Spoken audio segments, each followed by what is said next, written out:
Hello, everyone, and welcome to this week's edition of the UGAsports.com Postgame Overreaction show. Georgia just beat the ever-living snot out of Ole Miss 52-17. And Ryan Nabosi will be joining me shortly. I'm Paul Meharry, and we will get this show going. But as we always do, we want to know where you're watching from. Let us know in the comments section. We'll shout you out.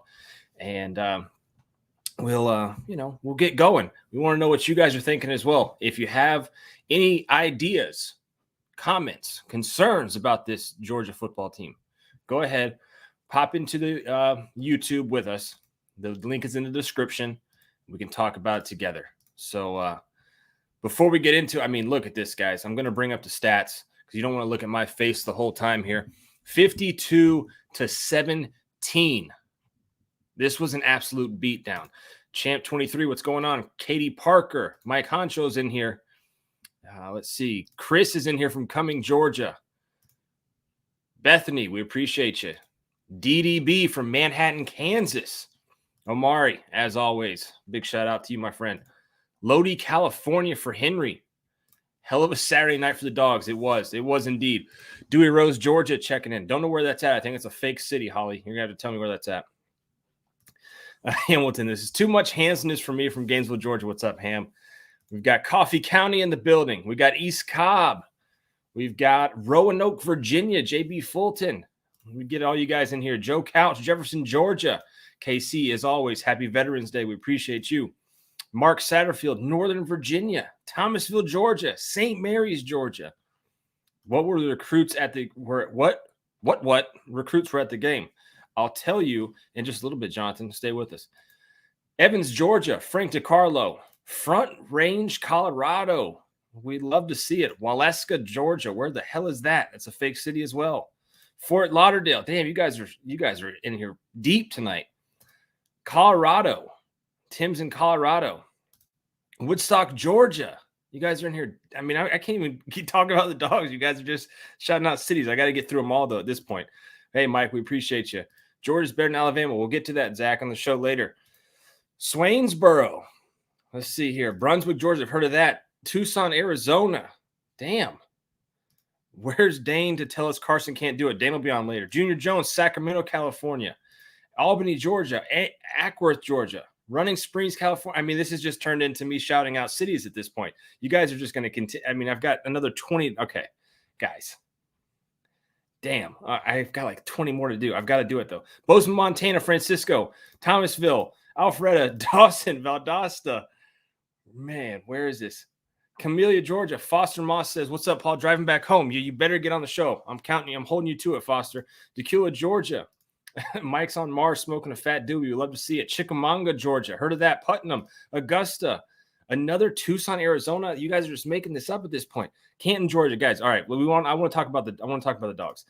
Decatur, Stockbridge, Macon. Damn. Albany, Rock Spring. This is getting ridiculous. Bozeman, Stockbridge, Putnam, Villa Rica, Panama City, Zachary, Louisiana, Dublin, Georgia. Never heard of this. Fort Novacell, Alabama, fake city. Canton, Dothan, by way of Monroe, Georgia. That's where I'm from. There we go, Frank. All right, guys. All right. Stop with the cities. Damn. Another Monroe, Georgia. What's up? Okay. All right. Enough of the cities. 52-17. Damn. You guys went crazy with that. I love it. You don't see the link, Andy? Let me see. Let me see if I can edit that and put it in here real quick. Yeah, it would help if you guys could join if I put the link and not the YouTube link into the conversation. Look, when I have to do this by myself, it gets tough. Please bear with me. 1 second. I need backup. All right. The link is in the description now. You can come join me. I need backup. Old Miss Sucksville. I feel like that's a fake city, but it also could be real after tonight. Fort Rucker, Alabama. Cartersville. Luthersville, Georgia. Fake city. All right. 52-17, guys. Carson Beck over 300 yards. The rushing attack hit 300 yards barely. I say barely, right? As a joke there. We've got James. James, what's going on? What's up? Man, people are just – I ask for cities like every week, right? And for some reason, I just got trolled this time because I'm by myself. We've got more cities rolling in watching this here. I'm glad you're here, James. Thank you, because it was just turning into me. I was going to name every city in the state of Georgia, I think, in the next couple minutes. So, what's going on, man? I think the national media and everyone, they kind of see what we've been talking about here, that Georgia's clearly the best team in the country. And while none of us really care, I know Kirby doesn't care about the ranking, but I mean, Ole Miss, Missouri back to back, that's a 10 times better resume than Penn State in their high school offense and Notre Dame. Like, give me a break. Boo and the 12 other dorks that do their little system for picking. I mean, I think it's pretty simple that Georgia's the number one ranked team in the country, and everyone's starting to get healthy, and you're seeing the full squad with the O-line and running game all complement each other on offense. Yeah, I mean, this game at first, right?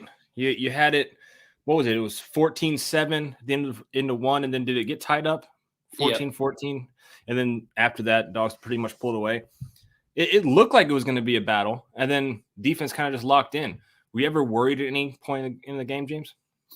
No, because I've seen this. Like, it's like every week. That first drive scripted, they run it down our throats. We have some missed tackles, guys just not in the right spot. But I mean, you've seen Kirby and Shu, they're on the whiteboard getting their adjustments, and it's kind of you've seen Alabama do that a lot this year at halftime. Georgia seems to, after those first three drives, really settle in, and then the defense looks totally different. And you could see they weren't really throwing the ball over, got the edge a couple times, but really settled in, and everyone did their job. I mean, you even see corner getting beat, and we have a safety over the top. So it was really, once they settled in, it was kind of snowballing downhill on Ole Miss after that. I said this, I think this was 2 weeks ago. I said Georgia's best game, and I think it was against Florida. I said it's Georgia's best game. I don't think we'll see a better game out of them this year. Chris Garcia asked, Paul, would you say this was the best game now? Absolutely. Sans the first couple of drives, but I want to touch on this too, James. This team is a little different, and I feel like Georgia fans, and I don't want to say spoiled, because that's always a rude connotation that goes with that word.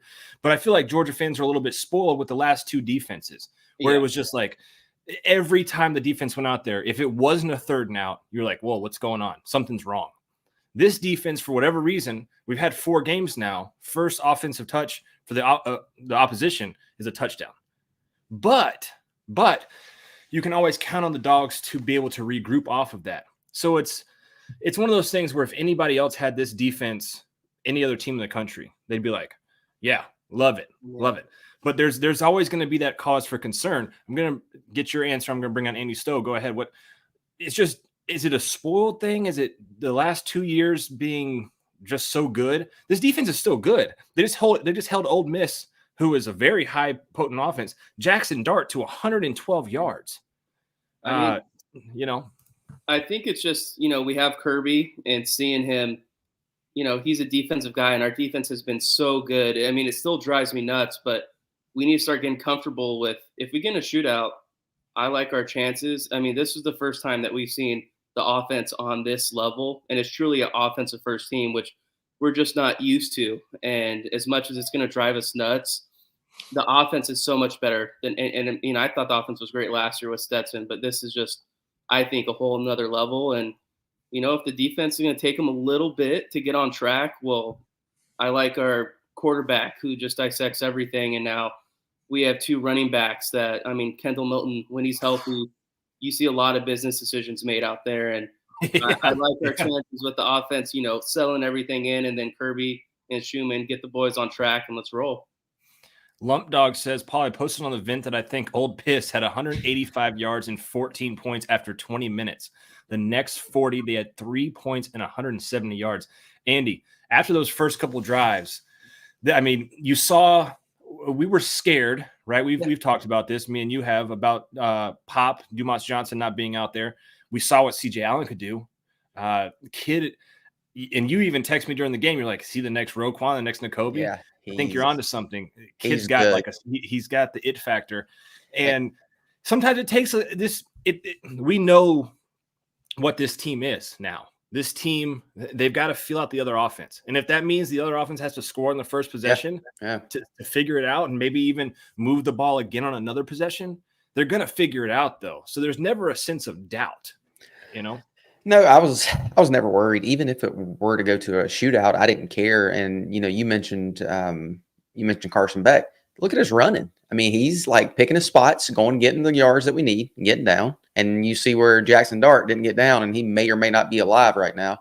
And I mean, that was the dumbest thing I've ever seen. But like, why would you let two dudes that size just sandwich you? But no, they the defense stepped up big. This may be the best the defense has looked all year. I think the pressure that they were getting, and a lot of it was just the front 3 or 4 guys. They weren't blitzing. They were getting pressure from the defensive linemen.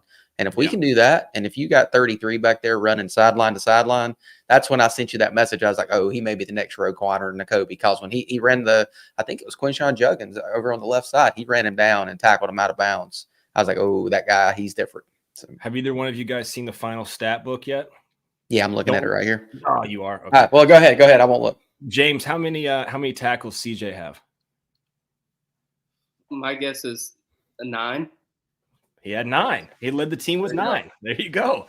Yeah. So CJ Allen, true freshman, 9 tackles, 4 solo. He had a sack, a tackle for loss. You had the interception by Javon. Dude, Javon Bullard is like, we talked about this earlier, how the Braves kind of missed having that dog, right? Yeah. That guy. Javon Bullard is that guy for this defense. We've wondered about it. Who was going to be that guy? Javon Bullard is that guy for this defense. There's going to be some comments, talking about Dalen Everett, not very good. There's definitely things we can overreact to, but the thing I think I'm overreacting towards the positive side. Yeah. Like, can this team be stopped? They dropped 52 on a top 10 ranked team. Well, think about it. Maybe they can keep getting better. Like, what if the offensive line keeps getting healthier? What if Mims gets healthier? What if Brock Bowers gets healthier? And Vlad, I did see that Dash posted. I don't know if it's legal to say what he posted on the board, but he said that Vlad said he's good. Yeah, he said he said it was just a rolled ankle, but he's fine. So he also said he could have gone back in. So we've heard that a lot. But Michael Fowler says, y'all are going to answer a lot of football questions, but I have a serious problem. I'm too drunk to taste this chicken. What's your advice? I don't know what to do with my hands, so that's all I know. I mean, I don't know, Mike. I wouldn't probably be eating chicken if I was that drunk. Chicken bones, you can get choked on that. Don't choke the chicken, Mike. Don't choke the chicken. All right. What are we talking about now? Hey, James, I got other people lined up here, but I wanted to get your last thought here. Any worry about this Tennessee team next week? I think that was all lost against Mizzou. But I also said last week Mizzou is probably the best team besides Georgia in the SEC. I would take them right now playing against Alabama, and they take them to the wire, I believe. It is in Neyland, though. Any cause for concern there? I mean, it's always a tough place to play. I think we're the last team to beat them in Neyland. That was 2021 when we ran them out of their house. So it's going to be closer than this game for sure. Maybe one game like last year where Kirby, grinds it out. But I'm not concerned. My last thought that I'd have is if I hear another person compare Ladd to Hunter Renfrow, I'm going to say Renfro's best year at Clemson doesn't even match Ladd's worst year here at Georgia. And I'm going to keep pushing Tyler Lockett until I hear Mel Kiper saying it on draft day. And Hunter Renfrow was a good wide receiver in college. He was really good, but he don't have this explosion that Ladd McConkey has. That dude, he can dance, man. He just stops on a dime and goes. He's good. He's elite. Yeah, when you said Tyler Lockett, I was like, damn. James, props to you, my friend, because somebody is going to say it. And when they do say it, we'll have to credit you. How's the baby? She's good. She's sleeping with mom right now. Nice. Well, man, as always, James, I appreciate you leading us off, man. We'll talk to you soon. Take care, guys. See you next week. All right, man. Eddie, I see I'm going to bring on somebody we've never had before. We'll get him in here, and then I'll get you in, Eddie. Take care, Benjamin guys. Wilson, what's up, Ben? Eddie, I see I'm going to bring on somebody we've never had before. Oh, wait, I've got to mute you, Ben, because you've got some echoing there. Could you fix that, and then I'll get you back on? It's bringing my voice back into it for whatever reason. So we'll try to get you in there. That means, I guess, Eddie, you really don't have to show us how rich you are with those big ass windows behind you. That's unbelievable. Every time he gets on a show, he's at a different spot of his house. It's either over the swimming pool or out there at the fireplace, or those windows are incredible. They look great. Are y'all done? Taking the pay cut. You taking the pay cut to make $800,000 a year, so you just got to go with it. Hey, Chase Langford, appreciate it. He says, might I say, Paul, the beard is coming in good right now. My friend Jay Rabdog says I can hide chicken bones in the beard. So all right, fair enough. Lee Go Downs from LJ, Georgia. I don't know if you caught the beginning of this show, guys, but I asked I do it every show. I say, hey, let me know where you're watching from. I want to shout you out. And then it just turned into everybody. I think I named every county in the state of Georgia. Yeah, I heard everybody just going off with it. So. It's awesome. Hey, Eddie, do you have a name for your house, by the way? It's like, I mean, hey, you know what? It's good to see you guys. I logged on to talk about the Dogs game. If y'all want to talk about my house, we can do another show on that. If you No. That's a good one, Eddie. 52-17 here, Eddie. I know you probably watched it in 4K, 70-inch plasma. 8K. How did it look? He's at 8K. Dog. How did it look at your house? It was amazing. And here's what I started thinking about. So, Lane went, and I don't know that Lane called the fake punt. That may have been the kicker at his discretion, but he made that first down, and then I think there was a penalty or something that backed him up. Yeah, and then Lane was going forward on 4th and 2 from his own 35. You know what I realized after the game? This team makes you do things that are uncomfortable. Mm-hmm. And Lane was having to pull out all the stops in the beginning throughout that game because we make teams uncomfortable. He knew we were going to mow them over all night on the offensive line, and we totally dominated them. They could not stop us. I mean, we were getting 8, 9, 10 yards a clip on the running game. It was unbelievable. They averaged 8.6 as a team. Yeah. Damn. Yeah, they had 300 yards rushing. 300 yards rushing. If they're rushing the ball for 300 yards, you might as well go ahead. I mean, I know Kirby's going to start cussing, but you might as well go ahead and lock that 3-peat up. That's incredible. Justin Carter did whatever they wanted. Justin Carter said Georgia put up 611 yards on a team Alabama only put up 350 yards on, and Alabama fans are calling for the win already. Did Andy, stat check that for me. 350 yards. That's all they gave up. 1 second. That's all Alabama got against Ole Miss. If that's the case, I mean, this was a statement game. Mm-hmm. Kirby they didn't have to score that last touchdown. They wanted. This was on primetime ESPN, and if you look at who's on this playoff committee, they're not watching many games, but they're watching the primetime game on ESPN. 356. Yeah, 356. That's how much Alabama put up against Ole Miss. What was the final score on that? Yeah, the final score was 20. I'm sorry. The final score was 24-10. So, yeah. Eddie. I will say though, it is a different Alabama team today than it was when that happened. Sure. Teams evolve. Milroe is looking a lot better, and their defense is back to where it typically is. So they are better, but is there anybody? Are y'all scared of anyone? I guess y'all heard Kirk Herbstreit say that Georgia was 1A, Michigan was 1B, and Ohio State was 3. If Michigan is 1B, if that's the second best team or tied with Georgia, Georgia will steamroll that team. They do not want any part of that. Did you watch that Michigan game? Yeah, I did. I took a nap. They didn't throw it the whole second half. Yeah, I didn't really take a nap, but it was putting me to sleep. So, yeah. This is a good question, Joshua Patterson. Now that we know that it's official, guys, the Georgia Bulldogs are your SEC East champions, which, gosh, 10 years ago, guys, I mean, we would be calling that from the rooftops. Yeah. That's just another day at the office for Kirby Smart and this team. Not a big deal at all. Now the question is, can Georgia stop Jalen Milroe? Again, kind of like what Andy said. And Eddie, this is a team that has evolved. So if you haven't watched Alabama in the last few weeks, this team has evolved.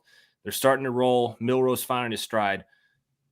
Does his running ability, just like Joshua Patterson say, does it bring out your inner Munson guys, or are you just not worried at this point? A little bit, but I will turn that around. I mean, it's a good question. I'll turn that around. Can Alabama stop us? It doesn't look like anybody in the That's nation the question. can stop us. That's the now. question.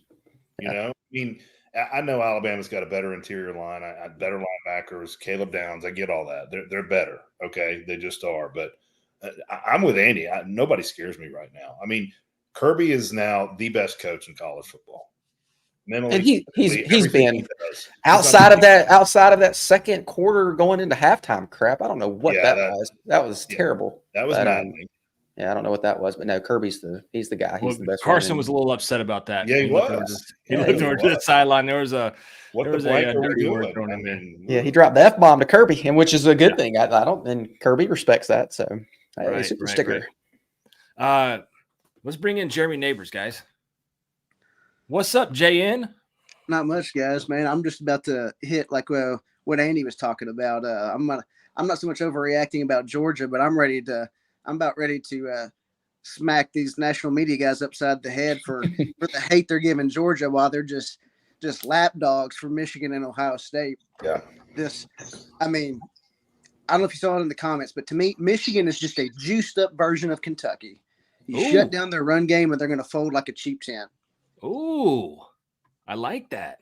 I mean, that's what they are. They have JJ McCarthy can run though. He can run around some, so he does give them that aspect. So can Jackson Dart. How'd that work out tonight? Oh yeah, no, I was talking about Kentucky and Devin Leary. Devin Leary doesn't really run, but no, they can look. Michigan, we saw it 2 years ago, and if they want to try it again, it's not going to end well. That Georgia will steamroll that team. That team does not want any part of Athens. They know it. They do well with us.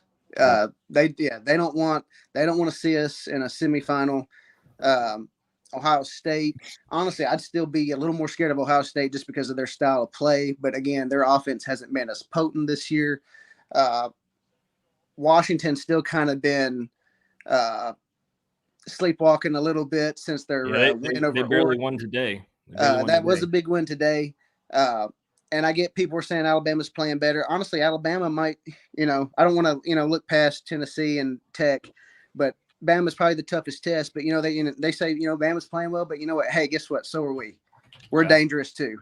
So is Oregon the scariest team right now?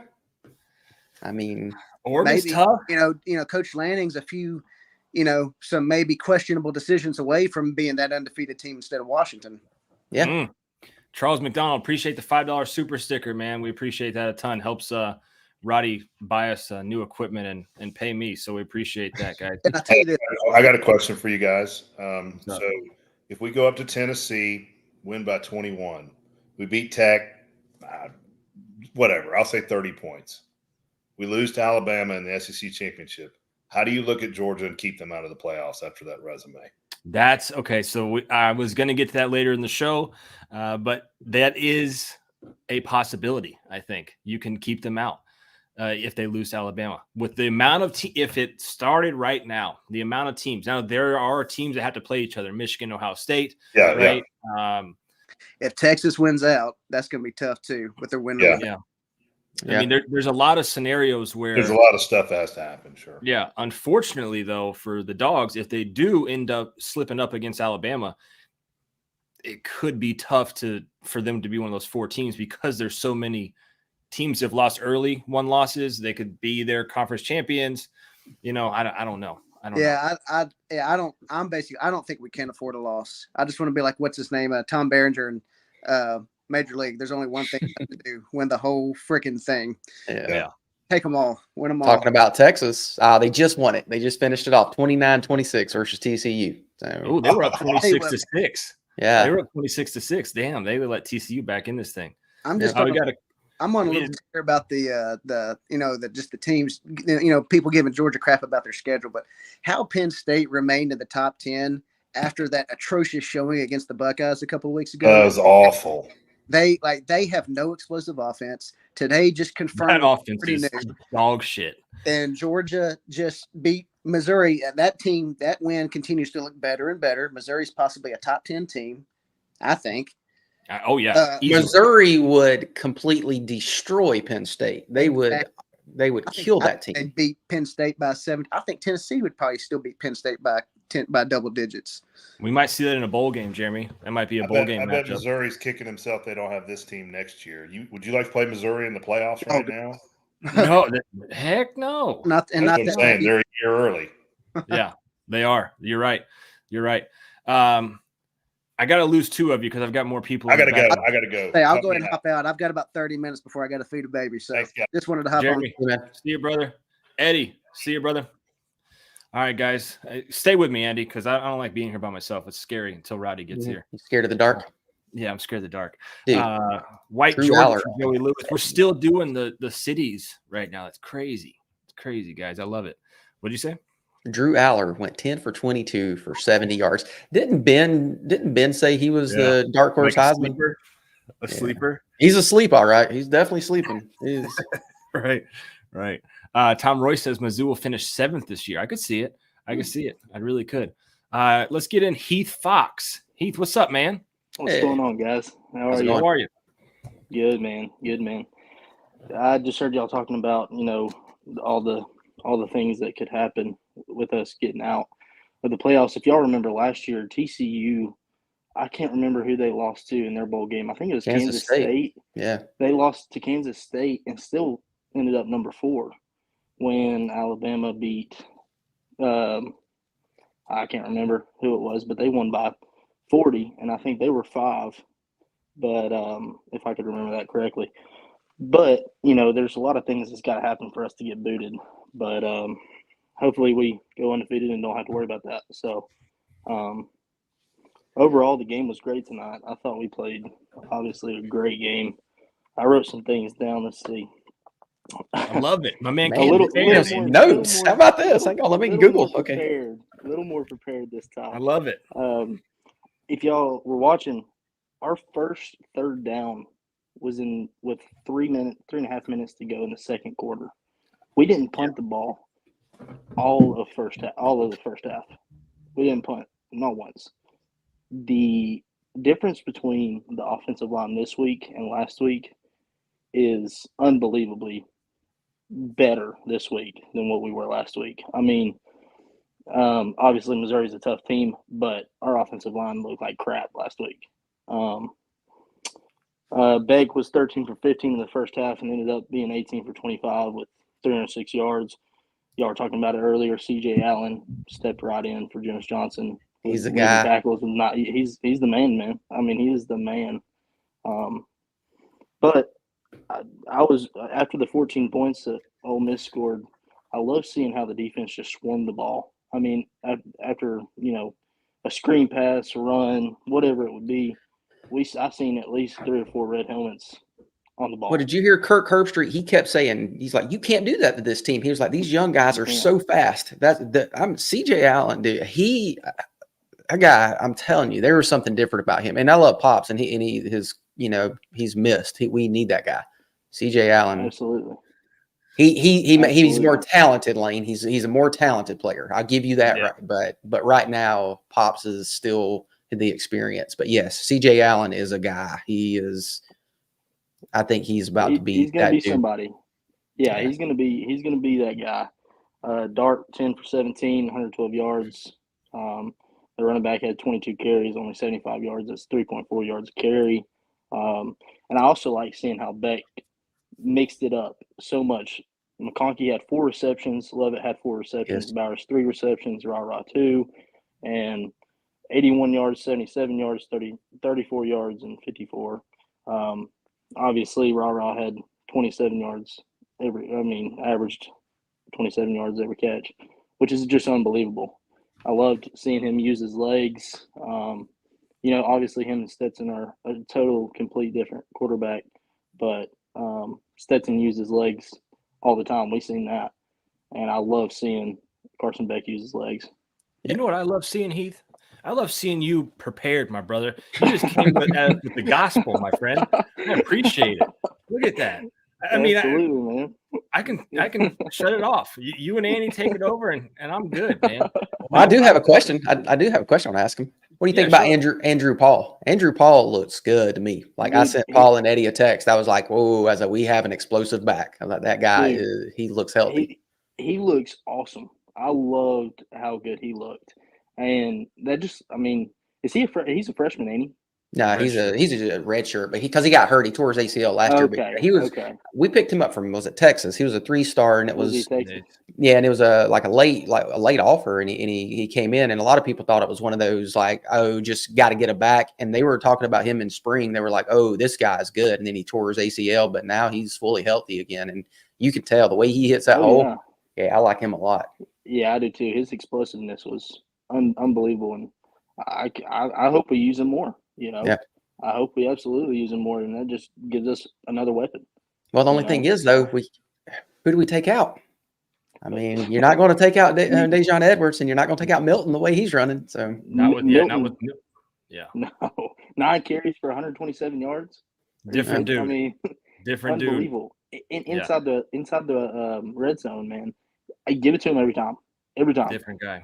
I think what he's doing so much better now than what he's been doing in the previous years is he's not going down off of that first hit. He's running through guys, and instead, before he was going down early, now he's just pounding through them. So yeah, he looks good.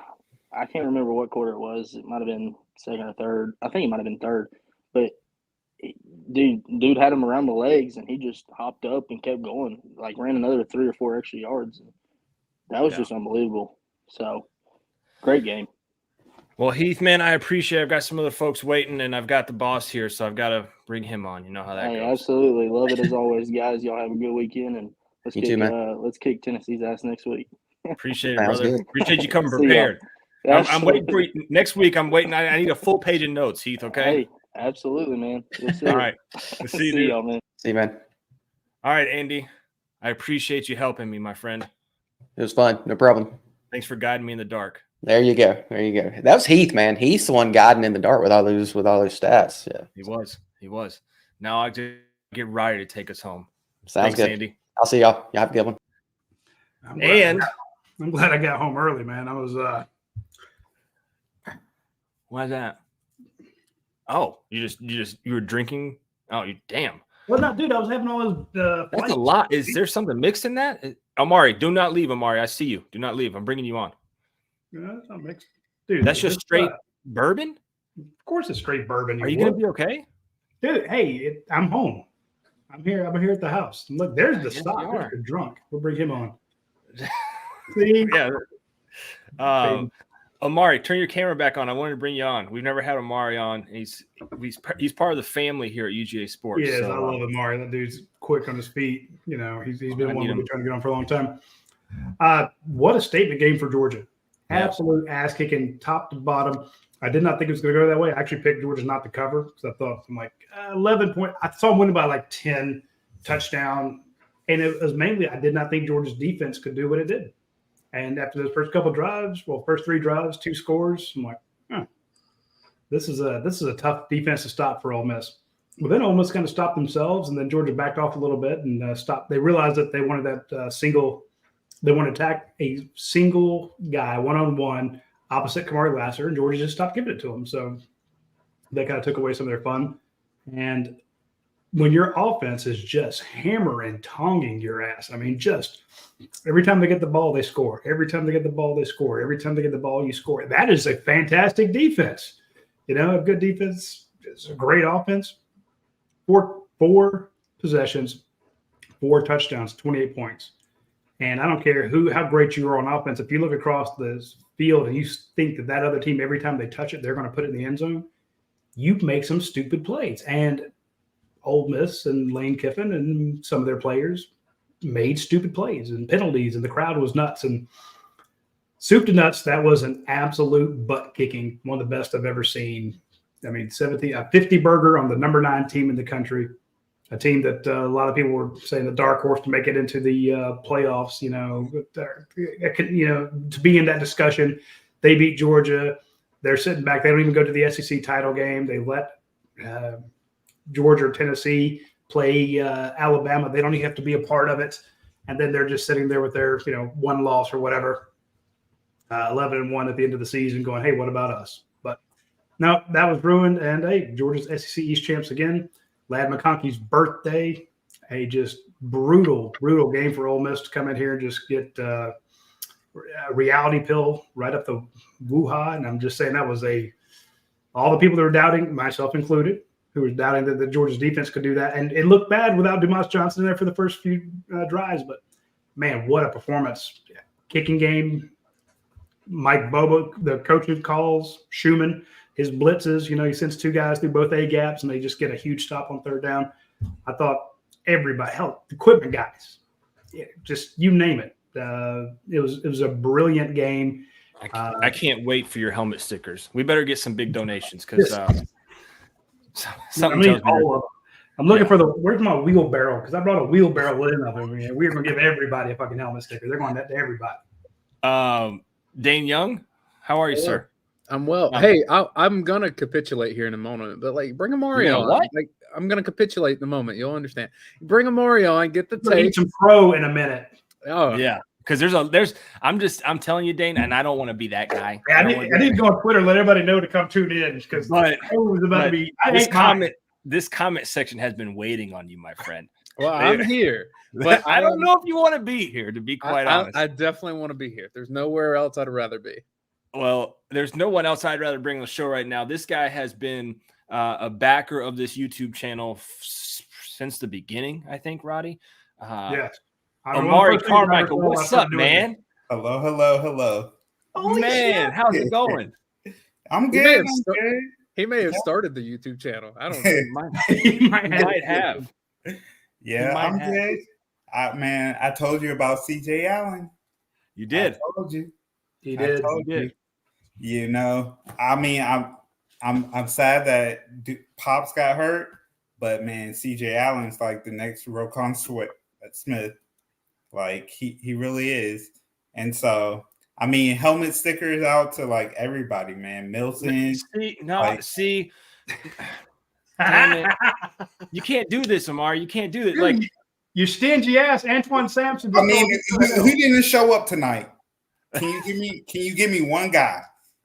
No, I don't think so. KC and Antoine, we appreciate the helmet sticker support, man. We appreciate that, guys. So much. Thank you. Yeah. Here's the thing, Omar. And we'll get into this later on in the show because we always overreact about something, right? And what I've seen in the comments, which the comment section has been going crazy tonight, we appreciate it. I don't know if you caught the first part of the show, right? You're probably driving home. Yeah, I always ask for cities where people are watching from, and I get 10 or 15. I shout them out. The first 10 minutes of the show is me shouting out cities. It's unbelievable. Everybody did it. So it was awesome. And we're still getting them because people are joining in late and they're watching from the beginning and they're commenting live. So it's pretty funny. But where was I going with that? Oh, the comments that I've seen, Dalen Everett. He seems to be the guy that is, everybody's stepchild right now. That's the guy everybody's picking on in school is Dalen Everett. Is it deserving? Probably not, right? Last week, he could have gotten his fair share, and he did. But you asked, is there anybody out there that didn't show up? I would say no. Can you name somebody, Amari? You have to go into the history of Georgia. There's always been an established guy, and then there's always been a rookie. Yeah. And they've always picked on the rookie first. So Everett hasn't been the first rookie or freshman who has been picked on. It's just common. Yeah, every one of these guys. You really going to go against Lassiter? Yeah. If you see my post, man, he's one of the GOATs of UGA. But a couple years ago, they were picking on Lassiter, Omari, just like you said. They were picking on him a couple years ago because he was a fresh meat out there at corner. Yeah. Did you want to throw it against Eric Stokes? Right. Yeah. But remember Tyson Campbell? They picked on Tyson. They did. And then he stepped up. It's going to happen. Everett's going to have his growing pains, and we're just having to live through them right now against Missouri and Ole Miss, who are, fairly competent with good quarterbacks. We're just having to live through Everett's growing pains. We lived through every other corner that Georgia's had that's been drafted in the first round, second round, third round. There's a reason Kirby keeps playing him. That's all I'm saying. And you saw where Lassiter, they threw his way and he almost had that interception. Right. And then they didn't really go his way. I mean, it's just the way history's been. I mean, the freshman always gets picked on. So how about that Javon Bullard interception? My God. 4.78, y'all. Dude, that was the greatest bait and switch of all time. That was like, hey, look, I'm not even on the field side hash. I'm in the middle of the field. I'm single high safety. You know, I'm just over here. Did the old bird with the fake broken wing, you know, to try to draw you in, like, oh, we got this. Then he just turns into a damn eagle, flies over there. He baits him into that throw. And again, I don't think folks can fully comprehend it. I know I don't, but the chess match that was going on between those guys, back and forth between the coaching staffs, was, I mean, we only saw a tenth of it. There was so much back and forth, you know, just trickery in formations and execution. And, you know, you've been studying our tendencies. You expect us to do this. And when we line up at this formation at this down and distance, we've already scouted ourselves. This is our tendency. We're going to fake what look like we're doing what we normally do, and then we're going to fake into something else. And it was just brilliant coaching on both sides. I mean, hey, Lane got us a few times. He got Georgia multiple times. Kirby Smart and Glenn Schumann and Mike Bobo got them 10 times more, though. So just we can talk about the players and what they did, but we got to give a shout out to that coaching staff because they had it back and front. The only thing that I thought was just confusing or frustrating, that last series at the end of the half, you know, where Kirby just didn't want to make sure that they didn't Ole Miss didn't get the ball back, and maybe they blocked the fake punt. But Amari, when we see you in the comments, you always have really great insight into the game. What changed? They're moving down the field those first two drives Ole Miss is, and then Georgia's defense is like, that's enough of that bullshit. We're going to go score 30-something points on you guys. I mean, I feel like they like to give teams a little bit of hope. Kirby makes that adjustment, and they're playing with their food. It just crushes their soul. I mean, because the last 4 games they scored a touchdown. Yeah. When has that ever happened in Kirby history? I would beg to say, I'm not Dave McMahon, who says he's watching from Missouri, so shout out to Dave. But I would beg to say that's never happened in Kirby's history at Georgia. And so they're all pumped up and they're like, oh, yeah, we're good. We're going to score. And then Kirby makes that adjustment. And did Dart do a quarterback run for like 20 yards after he did? He had a 12-yard was his longest rush, Darts. Like Lane took the ball. That's the start that they wanted, and they got it. Didn't matter. Like, they just couldn't hang with Georgia beyond half a quarter. Yeah. No, they couldn't. Shout out to Captain Guy Bob. Says Roddy and Dane, looking forward to the Dogs beating Bo Nix for the 5th time. Catch y'all next week. We appreciate that. There's more money for Roddy's helmet stickers. So, dude, he already took care of us on the watch along show. Nice. So, well, that's for Coach Don and all those beers you're drinking over there. So you got to actually the beer comes free. What we did is we upgraded our headsets, which were great because Coach got into it tonight. I mean, there were some jokes and there was some yelling. And the mics we used to have, the lapel mics, if you yelled, it was too hot, and it would just kind of go to static. So now with those headset mics, the same ones that ESPN uses, you know, you can yell that it doesn't fall apart. But it helps to have somebody on the board adjusting the volume. Yeah, true. Yeah, a great producer would totally do that. I don't. Yeah. Amari, there was a $32 million man out there at tight end tonight, and he looked pretty good. He played. Man, what a guy! I mean, I don't know how many other players could have played like him. You know, I mean, he just had surgery. He came in. I was like, okay, he's going to be in for like 1 or 2 snaps, and Kirby's going to pull him.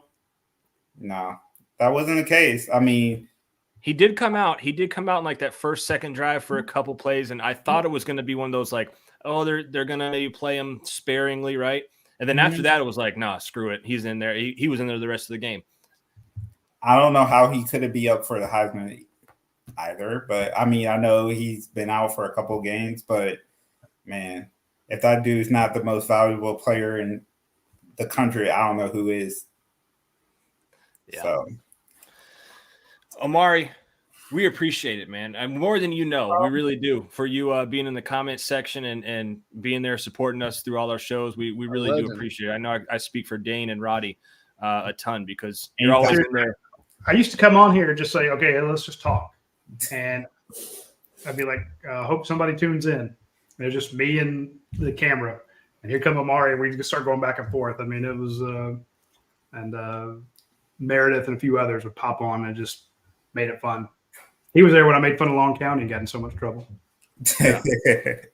Yeah. Nah, I mean, where are you from? Long County. Well, that's a made up place. Man, those people went nuts. There were definitely some made up places tonight when I was shouting those out. I made sure to say that too. Nah, I'm from Loganville. Hey. All right. Now you can get the hell out of the You can get the hell out of the show, right? Okay. I'm from Monroe. Okay. Cross town rival. Okay. Yeah.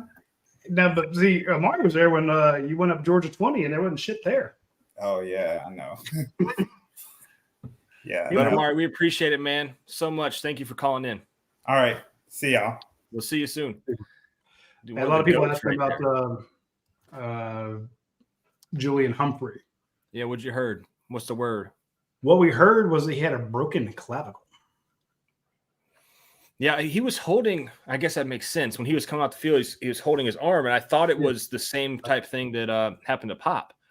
But I guess he was just holding his arm in place for the broken collarbone.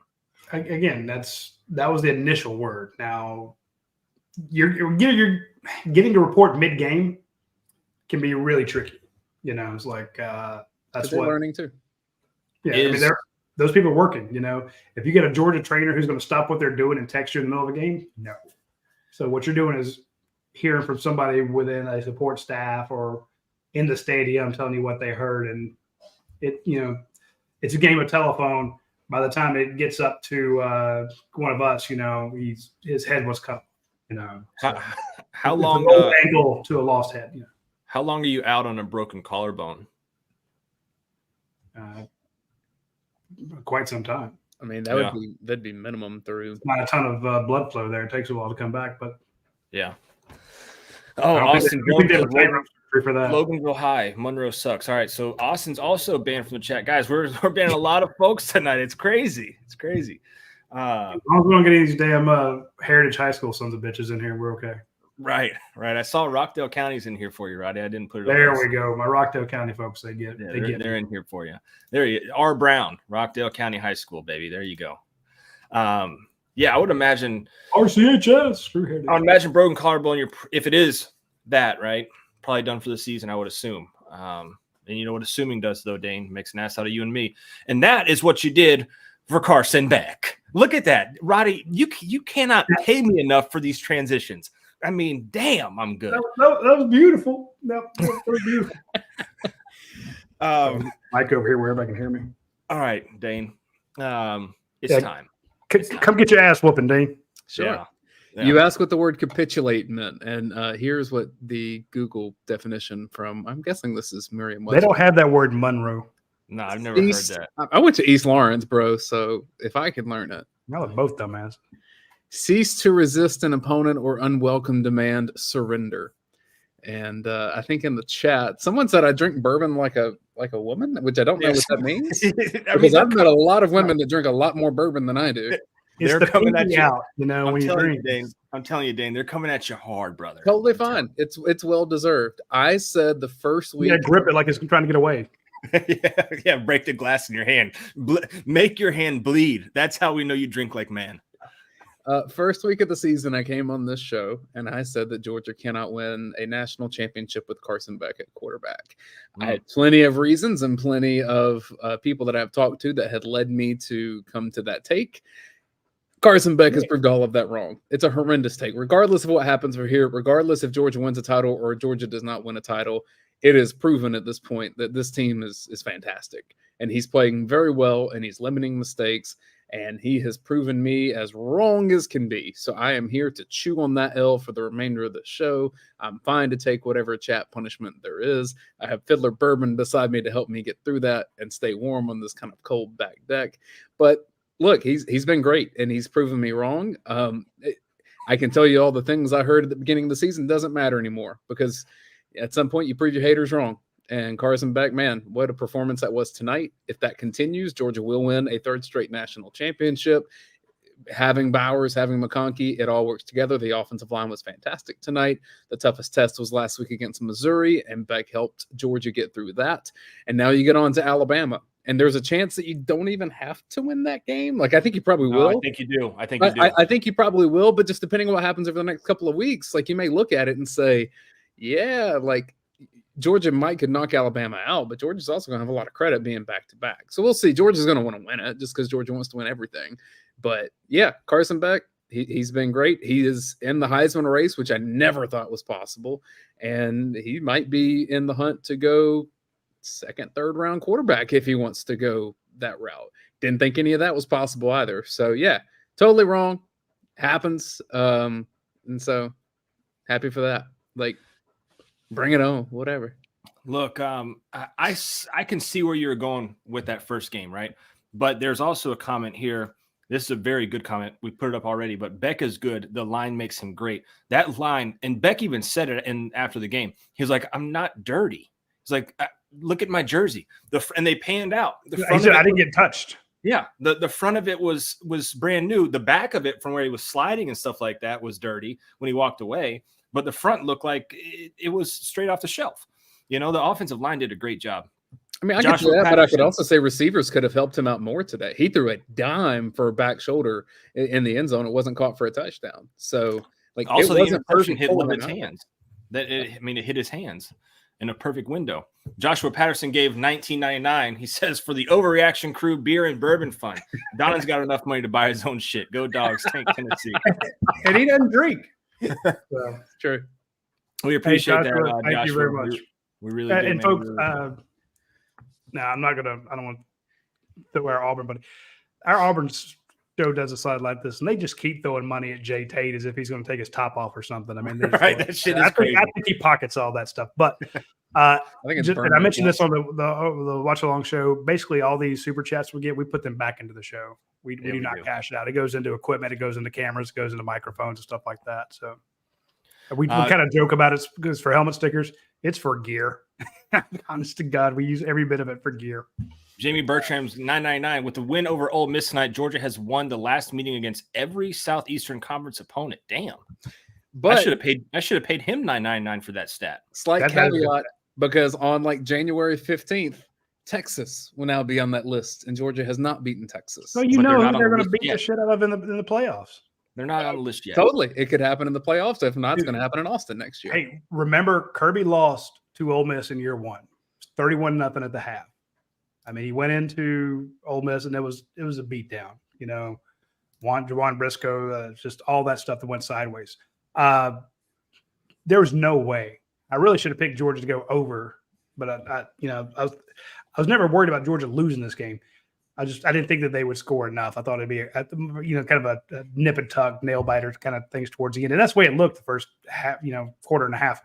But there's no way. Can you imagine any team being able to say we're 0-2 against Kirby Smart, or 2-0 against Kirby? Yeah, Kirby's never beat this team. He's faced him twice. Come on. And again, Lane Kiffin, they went back and forth when they were at Alabama. They, would go good on good, and they'd give each other grief. And I was hearing on SportsCenter game day where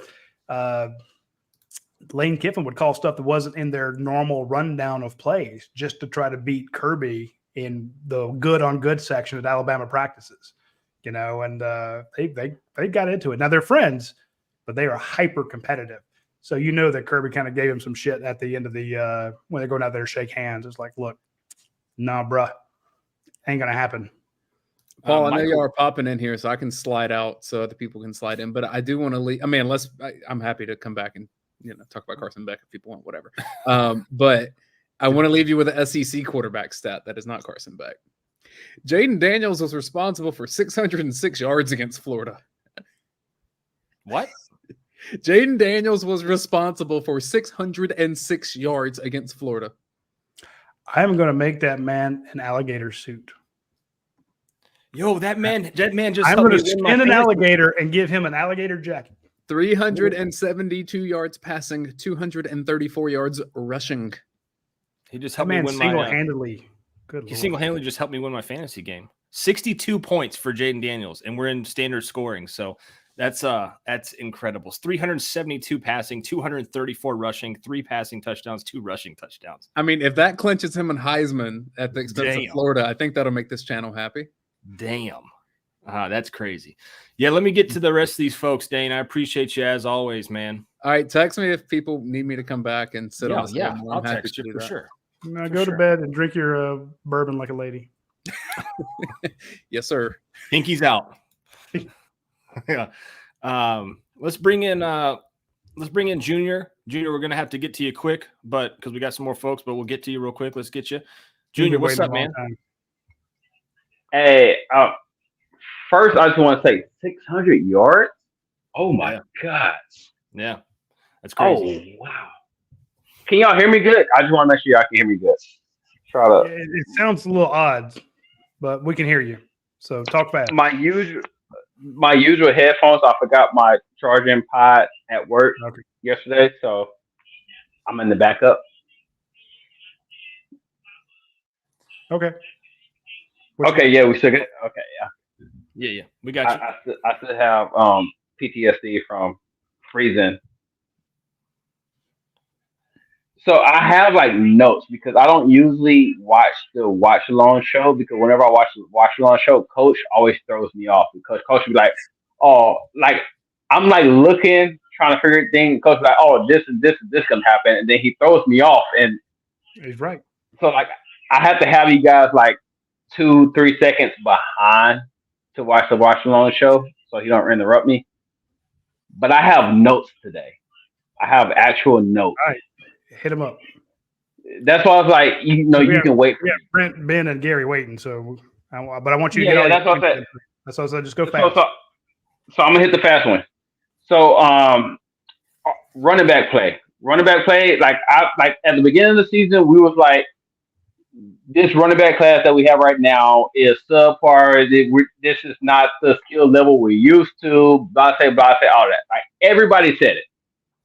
If you said you never said that, oh no, this running back class not the running back class Georgia used to, you're lying. Everybody said it. But I feel that this running back class is not exceptional, but it's a great running back class. And then another thing I'm gonna add to that, Cash Jones as a walk-on running back, I think he's gonna be the next Stetson Bennett as a running back. If he's actually put in the time and able to develop within the system with Georgia, Cash Jones could be the next walk-on. Oh, he's nothing. We're not worried about him, and become like the greatest thing, like number 7 for Missouri. For what he did today against, he could be the next that for Georgia if we give him time to develop. Second, O-line play. This offensive line, the way the tackles guards was able to get to the second level today. Oh yeah. It because that's what it is. That's like pass protection, run blocking, all that is taking care of that first. Like, because every lineman at this position can take care of that first. I can't think of the word. The first responsibility. Your first responsibility. This guy. Everybody can do that. Can you do that? And then your second one. And we did that perfect today. Oh, yeah. I mean, they picked up a 3 technique and then went up to get the inside linebacker. At one point, I saw Micah Morris running downfield. He was leading a running back, and there was nobody to block. And he was out in front of the running back. Yeah. I'm like, this is insane, and I think it might have been Cash Jones running behind him. It was lights out, so you're dead on. And again, Carson Beck untouched. He had all day to throw, so the pass protection was there. There was no pressures, no hurries that I could think of, and he was able to pick them apart. And the running, Kendall Milton, get this, Paul. I know you have the stats there. 127 yards. 127 yards. How many carries do you think it would take to get 127 yards? Probably about 18. He had 9. No. He averaged over 10. He averaged over 10 yards. This is a man who touched the ball 9 times, had almost 130 yards and 2 touchdowns. Ran hard, ran with power. If you could run the ball, and again, remember for Georgia's first 3 drives, they ran the ball on first down to start all 3 drives. It was 8 yards, 9 yards, and 7 yards. And you're like, yes, shit's over. So this game's done. You're just going to kill them. All right. Well, what's your third thing there, Junior? All right, yeah, I'm gonna go down these quick ones that there's no discussion about. I just want to speak about that fake punt. I think like whenever they did that fake punt, I think that fake punt wasn't called. I think that's a punter decision because if you think about it, before that fake punt, whenever we had that close, not running into the kicker but roughing the kicker because they killed him on that play, and I thought that was coming back. But the reason it didn't get called because he was out the tackle box. Yeah. And I feel that every time it's kind of close, he runs out there looking to see if he's covered. And if he's covered, he kicks it. If he's uncovered, they got his back to him, he takes it and run it. And I think that's what they're calling every single time whenever he's out for a punt. Smart play. I agree. Yeah, because now we got like a lot of these like guys that like run and kick it too. So I think like that's gonna happen a lot more as like things progress, even in like the NFL. All right, so we got that. Another thing, week schedule. We don't have a week schedule. At the beginning of the year, I was one of the guys that said, "Oh no, our schedule is weak. We're gonna run through the schedule." And we're not going to get challenged until we get into the playoffs. And I was one of the guys. But as like the season prolonged, like our schedule, we face people in the schedule. Yeah, like this game, this game was a test. Tennessee's going to be a test. Mizzou last week was a test. Like these are top ranked teams that we're playing. So you can't look at who we're playing and be like, oh, no, you didn't play nobody. No, yes, we are. They're ranked. We're playing ranked teams. They're ranked. Right. So, whatever.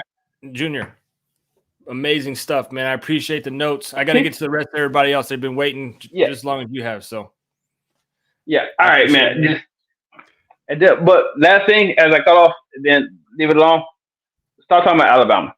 I'm not worried about Alabama. Not worry about Alabama. Not worry about it. Start talking about it. Don't look forward to them. Whatever. We play. We're looking at Tennessee. Worry about Tennessee. Alabama. Well, if we get to Alabama, we're gonna stump Alabama too. We ain't worried about them. He's right. Next week. Let's go. We'll see you soon, my friend. Thanks, Junior. He's right. Screw Alabama. I mean, you ain't played them yet. We'll play them later. But Kirby Smart, he's actually kind of asked about it. He's like, Tennessee. Yeah. When Holly Rowe asked, what about winning the SEC East? Tennessee. Yeah. Best offense. This guy's at Michael Bishop's asked this 3 times now. I think this is a good time to bring in the doctor. It says best let him answer that in UGA history. You got new. I can't read the signs. I went Christmas. Went with the Christmas theme. It's new signs. So fa la la la, I see that, but what's the other one say? There's room for everyone on the nice list, even you, Paul. Jeez. Well, this is the last time Brent will be on the show, so we got one guy that drinks bourbon like a woman. We got one that decorates like one. This is great stuff. Right. Hey, I went out Costco, Hobby Lobby today. Got a lot of I love new, it. I new love stuff, and spent like 3 paychecks at Costco. Yeah. Is this the best offense in UGA history? I think it's the best set of weapons. Oh, okay. So you're not answering the question, but you are answering the question. It's your best tight end. Okay. I think it can be. One of your best wide receivers. I think this is okay. He's going to go in as a top 20 wideout. Okay, but saying he's one of the best and then saying top 20 is. That would be one of the best. They've been playing football over 100 years. I guess. Okay, fair enough. Well, I mean, if they win the national championship, it will be because of the offense. And then after that happens, then the answer to that question, I think, is 100% yes. Yeah. Because that's what this team is. This team is a team that, and that's what they won with wrote offense about in the today. game. Thank you. Like it's how their season, the remainder of their season should go. Because when their offense plays from ahead, or when they play like that and they're attacking and they get the lead, it plays to the strength of their defense, which is coverage. Like, and dictating tempo and playing that way.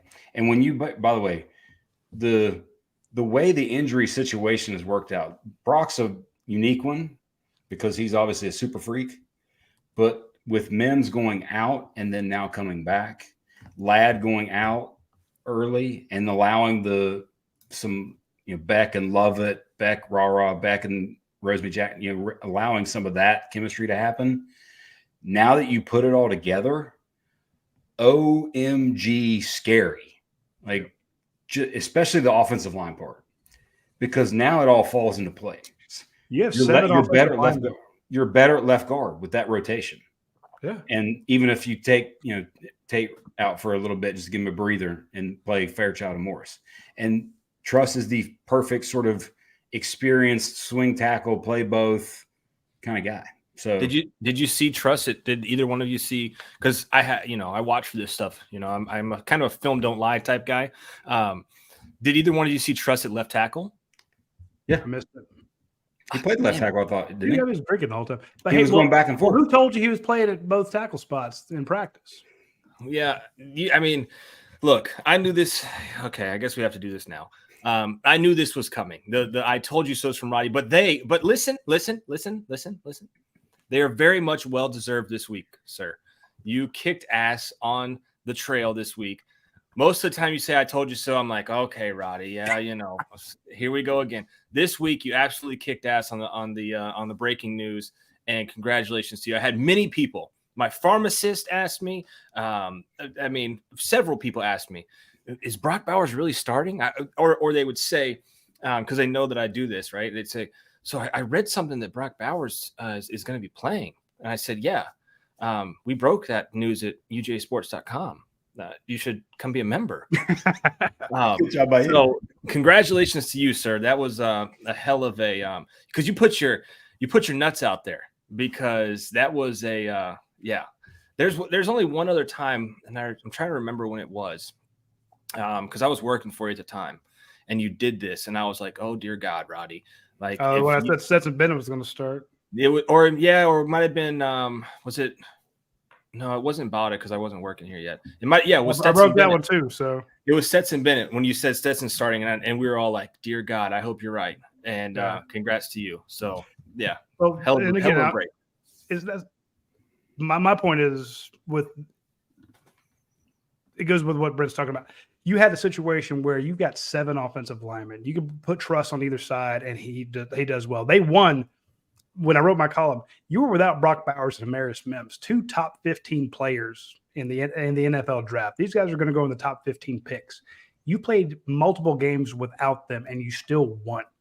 Most teams can't say they have 2 top 15 picks. There's nobody could say, hey, we're without our 2 top 15 picks, and we're still kicking everybody's ass. We go down and we beat Florida. We beat a ranked Missouri team. Then those guys come back. And Truss has had to work out at right tackle, and Micah Morris and Dylan Fairchild have had to work out at left guard. Dylan Fairchild does not give up pressures. Micah Morris runs people over. He was actually wearing the number 77 jersey today, which is voted on by his fellow players and his coaches as having the best week of practice. You don't just get it because it's your turn in the rotation. That is a huge honor for him, and he's able to wear the Devin Willett jersey. Huge. And then, you nailed it by saying, look, you have 19 and 84, Brock Bowers and Ladd McConkey on the same side. If you're a safety, you're just in hell because you're like, well, okay, that square out route, I got that, but then there's a crossing. Who do I go with? And you saw that first score where 3 guys converged on Brock Bowers, leaving Ladd McConkey wide ass open, on that. I don't even know what the route was there. Maybe a flag or something. No, it's post. Yeah, he went up and then cut over so hard. Yeah, but it was beautiful. Hey, touchdown. Everyone just kind of falls for it. So when I wrote my call this week, I'm like, this could be like the amalgamation, getting those guys together. And then we said, hey, Rara and Dominic, they're phenomenal. They could have a big game, and you could have some power rushing by Kendall Milton. So all of a sudden you're like, okay, we got to stop. And it's the same thing with Ole Miss. Well, we got to stop their wide recievers. Okay, you can stop the wide receivers, but then the running backs are going to kill you. Okay, we got to stop the run. Well, then they're just going to pick you apart in the air. And then if for somehow you are just a damn defensive savant, and you can call that, what did we see today for 30 yards from a certain quarterback, Brent Rollins? When the chips were down and the play didn't work like I wanted to, did you see skinny Carson Beck running down the field just saying, hey, I learned this from Stetson. I loved it. I'm thinking this offense is the best defense, because those other defenses are like, shit. I mean, we've talked about that all season, how he doesn't have to be a threat with his legs. But when it's there, especially on the money down, like it was against Mizzou, like you got to take it. And he looks so much more comfortable. And he was like early in the season. Yeah. He would take it quickly and not let the rush get past him. Now he's feeling that, and he's great with from a footwork perspective, just sliding in the pocket a little bit. And now he's doing that and letting the rush get past him. And the coaching part is like the part that I wrote about, because you think about what James Franklin makes, what Mark Stoops makes, and what just an entire world that, we spend all this time on football. It's their job. Yeah. Like they do one thing, that football. And like sometimes it's one position, or it's one position. It's like offense only, not 60 offense to 80 defense. hours a week. Like, sleeping at the office, all that sort of stuff. And they just fumble all over themselves constantly. Penn State's offense, like there are youth football offenses that are more diverse and better than Penn State's offense. Like period. Terrible. And how much is Pete Golding making at Ole Miss? I'll find out. But Georgia is just so far head and shoulders above from a whole staff standpoint that's what you almost bet on. You bet on them figuring out. Now, much like Missouri, and then obviously what the SEC championship is going to be like with Alabama, when you have players at premium positions, you're going to give them a game. Yeah. Edge rusher, corner, QB wide receiver, like you're going to give them the game. But if not, if you aren't elite in those positions, those premium positions, they're going to figure you out. And what Bobo's doing right now, like think about, and this is the other thing, think about how hard it is to beat Carson Beck right now. Yeah. It's actually not. It's just here. Like if he plays the mental game well, there are open receivers almost every single play. Well, and he also gets in the right play. Yes, he does phenomenal with that. And like I said, if he plays the mental game that they've worked on, they've practiced, they've prepared, they've game planned, all that, he plays the mental game well. It's unreal of how good the offensive coaching staff is right now. I wish the coaches would give out this stat to the general public. How many times he got us in the right play? Kirby said it at the postgame press conference when he was asked about the offense, 611 yards of total offense. 10 yards of play. That's mind-boggling. Okay. So you roll right over him, and you're going up against Pete Golding, the former Alabama defensive coordinator, who just, had no clue. And some decent players over there. The best part about, and someone's talking about Mike Bobo saying we're not going to fire Mike Bobo. This is a guy who's putting up some crazy numbers. This is without Arian Smith. They haven't thrown a deep shot to Arian on that go route that he's capable of hitting. He's dropped a few of them, but even that's kind of missing. Best part about all this is Auburn's paying for it. That's crazy. Auburn's paying Mike Bobo's salary. Speaking of you asked for thanks, guys. You asked for salaries. Pete Golding, making $1.9 million this year, $2 million next year, and $2.1 in the ensuing years after until 2026. That's crazy. I don't think I get it. You're doing it with Ole Miss players, but damn, $2 million for Pete Golding is insane. Yeah, a 50 burger on a coach making $2 million. It's tough, Brent. It's tough. Dude, and I think you think back to 2019. Like think back to 2019 and how much like people wanted to do that with Coley. Yeah. Like, but he brought some things to the table. But then you go to Monken. Well, then 2020, you get the true. I think in 2020, you got true Todd Monken more than any year because that you had COVID, and it's like, hey, I'm going to call my offense. And what was it? It was drop back passing. It was average depth of target 12 yards. It wasn't what college offense is. And then you bring in Buster Faulkner. Then you bring in all these other people that you bring sort of the college world of it, and you blend that. And like what you do now, like you bring in these college minds to mix with the pro passing game. Then you bring in Bobo, who now blends all that together. Like the decisions from that standpoint have just, to me, elevated this offense to other levels where it can play and be the dominant force of the team. It can play in a shootout. And both be power, but also explosive. Like that's what you want. And I think that's what Kirby ultimately wanted. And he got it with the blending of all those minds. And that's hiring. That's leadership. That's all that. I agree 100%. So answer me this. First 3 drives for Ole Miss. Zoom down the field. Score on 2 of them. Turnover on downs on the second one. They look great. Then Georgia scores 31 unanswered. Yep. What changed? I actually think Ole Miss changed more than Georgia changed. That's I asked Coach Donovan the same thing on there. I'm like, Coach, what happened? Did Georgia make adjustments? He's like, not really the adjustments. You know, they stopped running Q counter. They stopped running misdirection. They went away from what was giving them all the positives. He said they screwed up a lot. Well, didn't Auburn do the same thing? Auburn did the same thing. They went away. Hey, let's stop running Robbie Ashford on that. Yeah. Yeah. Stop running the QB run. Mizzou kind of went away from it. Mizzou had really good success with, rushing Brady Cook. And they kind of went away from that once they. Well, Georgia put a spy on him to stop that. Right. That one I think was more schematically changed. And I think that's why their running game in the latter part of the game was better, was because of the attention paid there, especially on early downs.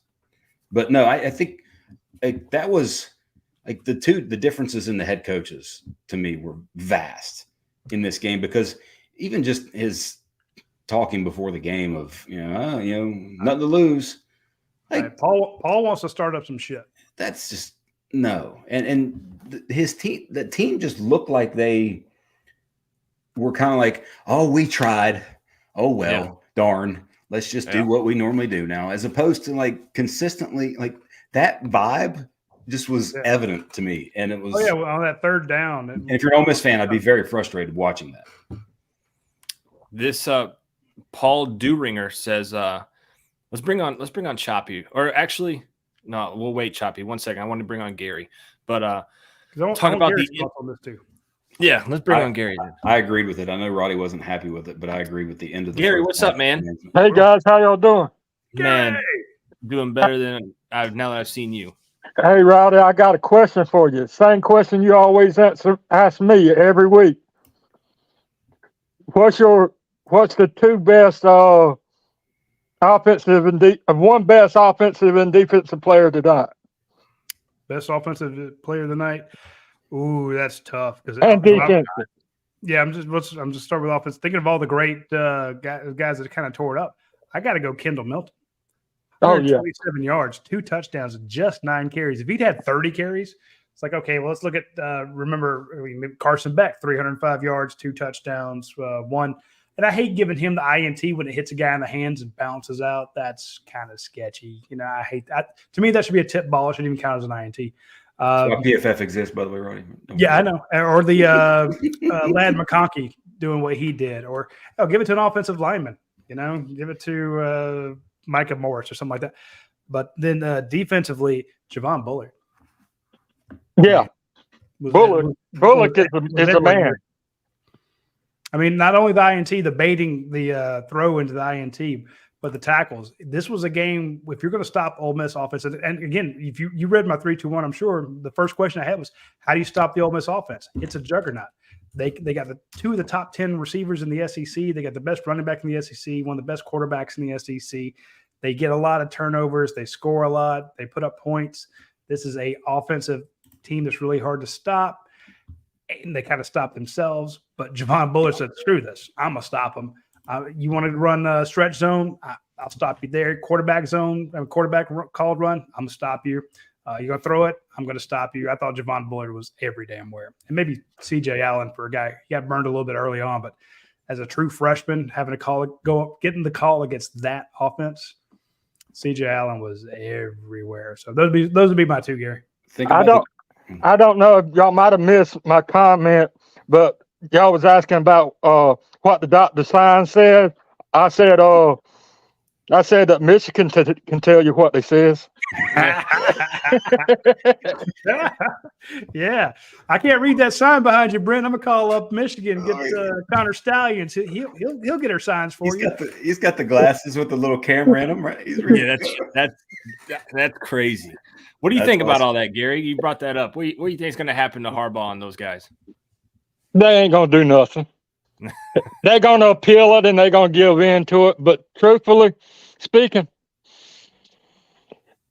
if this was 20 years ago, they'd be on probation. You're right. Ooh. Yeah. No, 20 years ago. Hey, perfect example. What did Mark Rick say when he came and announced that bowling thing? He was like deny. He said lie and deny. Lie and deny. And then maybe 3 years from now they'll say that you forfeit your eligibility or something like that. You know, he's like, man, going along and punishing yourself before the NCAA punish you is pointless nowadays. And I think Gary might be right. They're like, oh, well, they suspended the coach. Well, so he appeals it or gets a judge to get a temporary restraining order. Then he's back. He coaches and wins. And they're like, look, hey, we suspended the guy. The court overturned it. Can't blame us anymore. Gary's been around. He understands how this shit works. They still don't want none of Georgia. What did I tell y'all 2 weeks ago? Before after a couple weeks ago, whenever it was, I told y'all to take Georgia against the field then. Yeah. And that was before this game.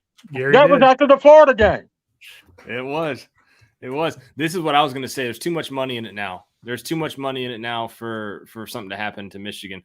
Now, if Michigan had lost today, I think they probably would have brought down the hammer, right? But now that Michigan's won, they're like, okay, damn, like we can't throw Harbaugh out right now. You know, there's too much money. Like, what if this team goes undefeated? But here's the thing: they ain't gonna go undefeated. It's okay. As long as they get one team into the playoffs, they're okay. They got beat by TCU last year, the luckiest team in the history of the world. Come on now, they ain't gonna go undefeated. They don't want none of Georgia. If they get Georgia, it'll be 35-7 like it was 2 years ago, whatever the daggone score was. I think they're beating Ohio State though. Really? I don't know. I don't know, man. That's hard. I thought. Come on, Gary. You got to give us a prediction on that one, baby. Ohio State, Michigan. Who's making the playoffs? Well, I was completely wrong because I picked Penn State, and I was wrong about that. Ooh. But still, I think maybe they're a year or two. Maybe Penn State a year or two away. They're always a year or two away. But truthfully speaking, if it a few plays here and there in each one of them games, Penn State would have beat both of them. I don't know. Penn State's a coach away. Yeah. Maybe. Man, you got to think they're killing themselves. We're paying this guy $9 million. Right. Hey, Gary, before we let you go and bring on Choppy Bachman, because we got Gary's thoughts, man. Yeah, we got to get. That's what I was going to say. We need his thoughts. Thoughts about what? This 52-17 game. Like I said, a helmet sticker to the offensive line, the whole offensive line, and whole defensive line. And you know what's the award that they give at the end of the season for the offensive line? Michigan got it the last couple years in a row. Joe Moore Award. The Joe Moore Award. The hell with the Joe Moore Award. We're gonna have to bring back out of retirement the junkyard dolls and just put it up there on that offense line and say the hell with the Joe Moore Award. What about the Gary Gilbreth Award? I'm telling you, I guess so. Because I love that 95% of football games is won in between the trenches. And our offensive and defensive line played a hell of a game tonight. Yeah. And if we play like that the rest of the season, there ain't nobody beating us. Period. There you go. I think Gary's dead on. Gary, we appreciate you more than you know, man. First time you called in, I was like, I don't know about this guy. And every week you grow on me like a fungus. And I love it. You just keep growing on me, and I appreciate you. Well, I love football, man. I love Georgia ball. I love high school ball. I don't too much do NFL anymore, but I love me some college football. And Oregon is up 19-7 right now. Just to let y'all know. Oh, appreciate thank you. That. I did not know. I appreciate that. Hey, folks, keep us going on in the comments there because that's what we're reading. So if somebody scores, y'all need to let us know. Antoine, come on. Well, Oregon just hit the field goal, so it's 22-7. There we go. Live analysis from Go Fighting Dan Lannings from Double G. Hey, would that be a hell of a game if we had Oregon versus Georgia for the national championship? Is that what you said, Brent? Somebody predicted that in our preseason. Yeah, you got Georgia, Michigan, Oregon, and FSU. I feel pretty good about that right now too. 2 weeks ago we were talking about Georgia and FSU, but I don't know. I'm not scared of nobody, but I think the toughest team right now is Oregon. And Oregon and Washington play again. Oregon gonna whip that ass. Sorry about my language, but they just gonna whip that ass. It's okay. It's not like all the F-bombs Brent's been dropping. Me and the Michigan coach. Hey Gary, before we let you go, what you said your high school football? Any of your teams down there make it past the first round of the playoffs? Well, like I told you, we in Region 1, 6A, we won. We blanked the team that we played. Thomas County Central did.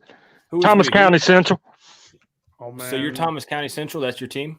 Yes. Hey, those do play ball, man. And we rank number 1 in 6A right now. And every team in our region won, but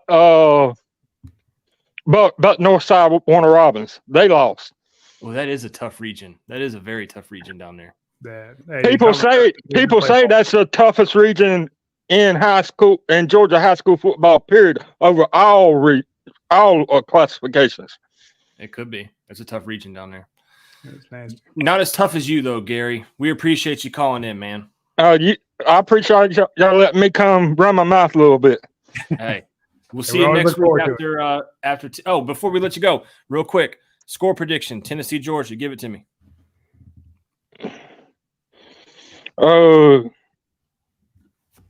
Missouri whipped that ass today, so they did. It's going to be in Tennessee, so I'm going to say 40-14. Ooh, that's not bad. That's not a bad. It's 2021, basically. Dude, right. Yeah, I think that might be dead on. We appreciate it, Gary. Y'all have a good night, guys. Y'all be blessed. You too, brother. You know, Gary's point about the offensive line, Roddy.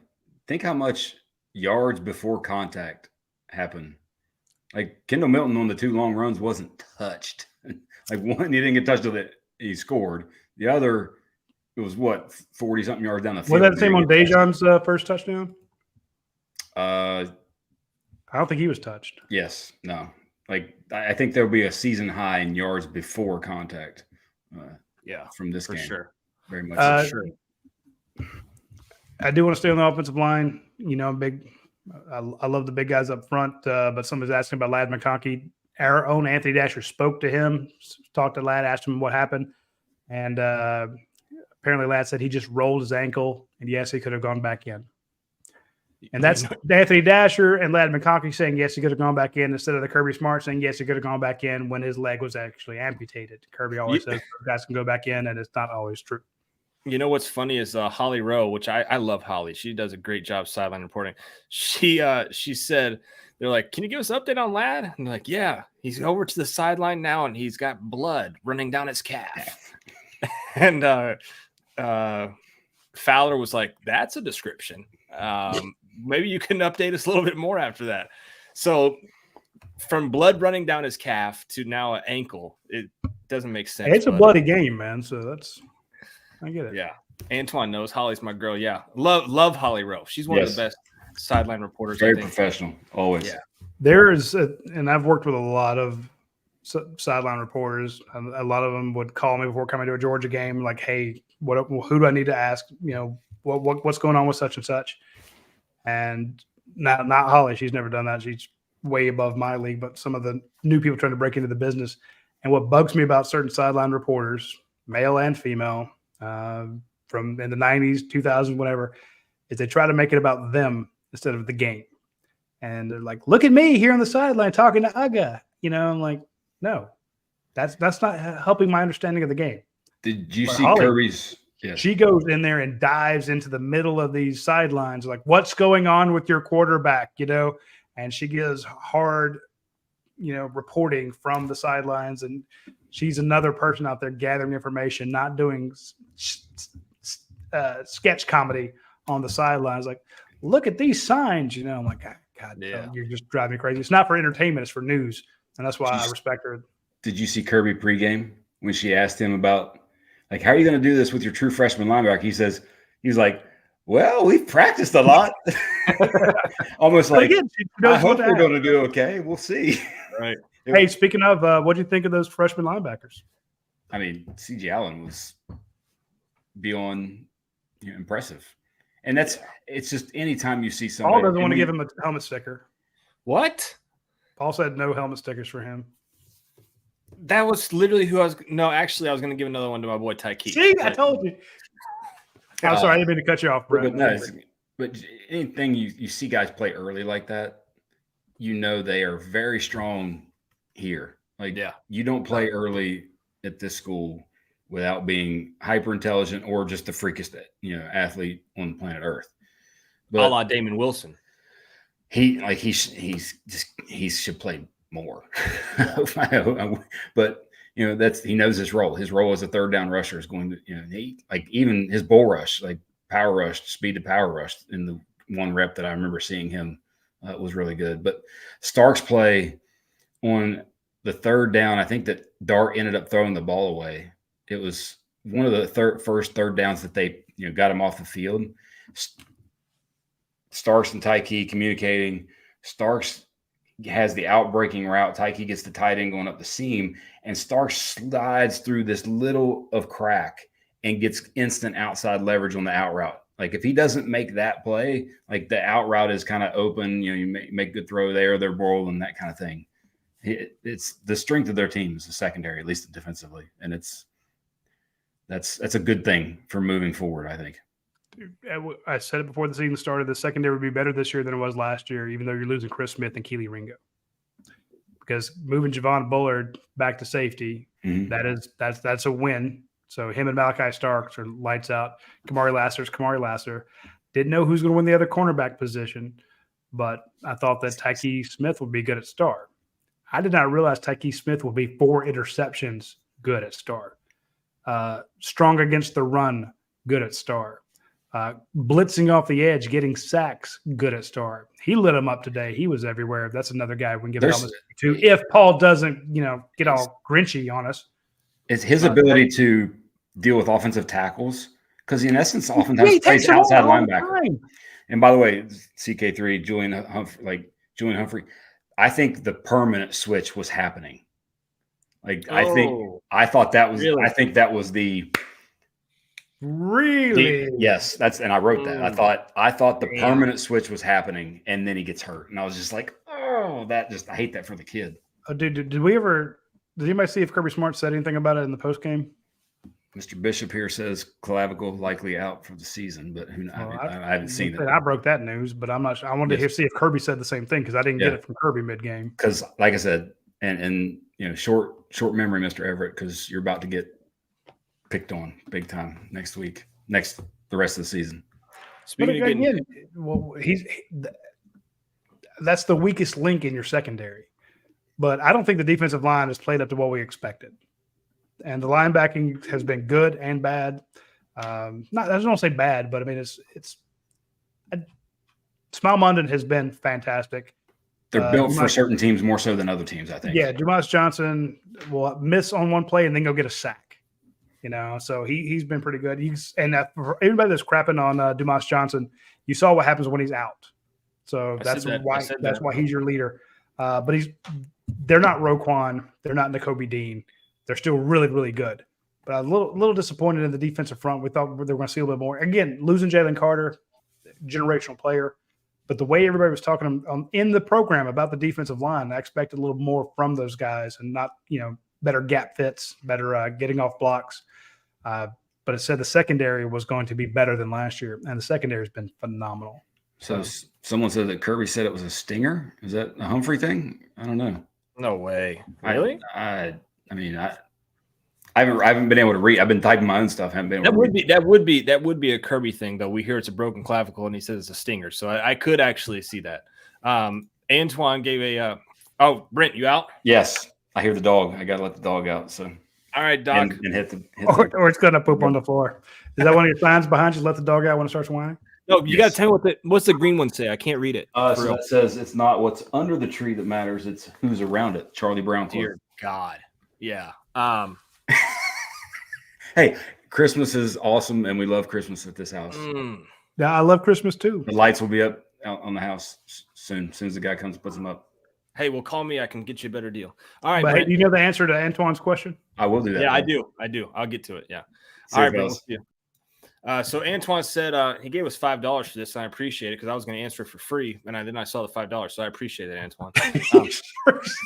You money grubbing son of a bitch. I was. Somebody else asked, and I was going to click on it, and I was like, you know what? I saw Antoine gave some money. Let me go see what he asked. And he asked the same question. You're going to have to give Antoine a different question. Yeah, Antoine, you can ask a free one after this. Of course, guys, all the money, for real. We don't need it. But it is much appreciated. So, Antoine, you're part of the family. He said, can someone please tell us who King Kirby am I having a stroke? Can someone please tell us who King Kirby was angry with and fussing with after the Holly Rowe post interview? That was our boy, Nealon Raper. God bless him. He is the pretty much the general manager of the football team. What does he do? What's his director of operations, man? It's the same thing. It's same not. thing. Director of operations. And I'm sure that he was directing some type of operation, and Kirby did not want to be directed that way for that certain operation. And Nealon got an earful. So it looked like Nealon was giving it back a little bit. He'll yell at Nealon about what somebody else is doing. Yeah. So it is a hard job. And folks, I wasn't being facetious earlier when I was talking about all the guys that deserved helmet stickers. When I first came on and said this game was an ass kicking, soup to nuts. I mean, everybody did their job. The stadium, the crowd. What was the first play of the game? False start, right? False start. They start the game -5 yards thanks to the crowd. Just right off the bat. Boom. Rained. Field wasn't wet. You didn't see anybody slipping. Equipment guys did their jobs. Glenn Schumann did his job. Mike Bobo did his job. Kirby Smart did his job. Kicker nails the field goal. Snap. Special teams guys do their jobs. Just everybody did their stuff. And I said, even kind of joking, the equipment guys, the support staff, everybody pulled together, won that top to bottom. Now, Kirby Smart, even though when he was up by 30, 40 points or whatever, he was still in the fourth quarter coaching guys up, yelling at them. And post game, even though he's hung 50 on the number 9 team in the nation, gotten revenge for a loss in 2016. If something's not going the way he wants, he's going to let people know about it. And the guy that winds up getting a lot of that blowback is Nealon Raper. Nealon's one of the smartest men I've ever met. I very seldom get to talk to him. He's too busy and can't be seen talking to reporters. So I've only met him a couple times, but when you're around him, you're like, this guy's just a genius. So again, what does Kirby Smart do? He surrounds himself with the best people, and he holds them to a very high level. So he was chewing him out. But again, that's why, we talk about all the stuff that Georgia does right. That's one thing. Kirby demands it of all these people. And you see that in a game. Again, they haven't lost a night game since 2009. This is yet another season. They haven't lost a home game since 2019. So think about it. 2020, 2021, 2022, 2023. Who does that? Georgia, your 27-game winning streak. It could be, you might set the record, win next week, and then beat Tech. Have the best win streak in the SEC ever. So it's mind-boggling what they do. And we kind of tease Kirby for yelling at everybody, but it's because he demands so much of his staff. It's nuts. Jeremy Bertram says Kirby didn't say anything in the post game. And then old R. Brown from Rockdale County says Kirby says he could have gone back in. I'm sure he did not say that, but that is good. I like that. Tis a flesh wound, says Jeremy Neighbors. The man could have gone back in. Don't worry about it. Just a broken clap. Just his leg fell off. Oh, man. All right. John Hicks says, let's get choppy on. I've never seen that in the chat before, so I guess that means. Hey, John, are you feeling okay? Yeah. Is that your brother? Oh, wow. Paul, it started early. You want me to roast you, Paul? Oh, after the Florida game. Georgia's played its best game all year. They can't play any better. Oh, I did say that. I did. Dane, week 1. Carson Beck's not a good quarterback. They can't win with him. Oh, I mean, I could keep going on. He's just coming and calling everybody out. Damn, I have Royal Rumble. Bo Nix, who is the leading vote getter for the Heisman right now? Bo Nix, who predicted that before the year. Thank you. They're also about to lose to USC. They're also beating them by 8 and getting the ball at a half. So I don't know where you're getting that from. Now, yeah, I was wrong about Penn State. I'm sorry. You were. That was bad. Nothing, Ben. That take before the year. I'll be honest with you. I don't. Allard has not played well, but that's more James Franklin. But I'm going to get back on Georgia. That was just an all-around an ass kicking. And I look at it and I say, outside of just Georgia, I don't know what it is with their first drives on defense that have just not been good. 3 straight weeks, you've let up a touchdown drive, your first drive on defense. I don't know what that was, because on the 2021 team with that all-time great defense, you let up 1 touchdown drive to start a game that entire year, and it was to Tennessee that year.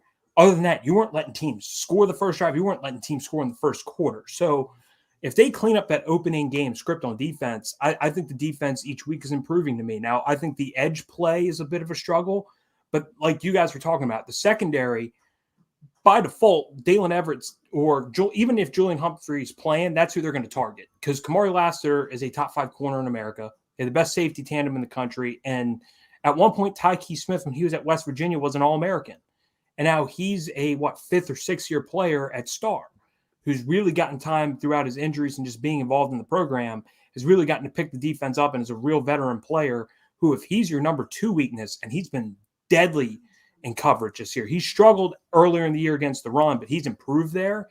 So the secondary to me is the strength. So if this edge play against the run improves, I don't have an issue with the defense. So the edge play's got to improve, but the offense, when it's fully healthy, think about this. Amarius Mims, Ladd McConkey, and Brock Bowers have not all 3 played this many snaps in the same game all season. First time they score 52 against a top 10 team. So if you got your best offensive lineman, your best player, and your number 1 receiver, I think that helps. So having all 3 of those guys together, to me, makes this offense very hard to guard. And I look at, coming up in the schedule, I said Tennessee, I don't worry about them because they can't score this year. They're not an offensive team. Joe Milton throws a 10-yard pass like a 40-yard pass, and they have to rely on defense. I don't think talent-wise they're enough to defend Georgia. And after 3-4 losses, I remember in 2021, half that stadium was Georgia fans once Tennessee was out of it and already had 3 losses at that point. Tennessee fans, I don't think that presence next week after losing to Missouri the way they did is going to be as hard on the road. I don't think they're going to show up as much. Were there really people talking about when we beat Georgia, let's not storm the field? There was? From Tennessee. They were expecting to beat Missouri, and then they're like, when Georgia comes, we have them at our place, we're going to beat them. But don't rush the field after beating Georgia. I mean, they won 2 national championships in a row, and you stormed the field versus Bama. Only have 1. Yeah, in a row. So that to me is stupid. But hey, Ben, I think you're dead on. Georgia basically gets back its best. I would say best tight end, but yeah, their best player. They get back their best offensive lineman. Mm-hmm.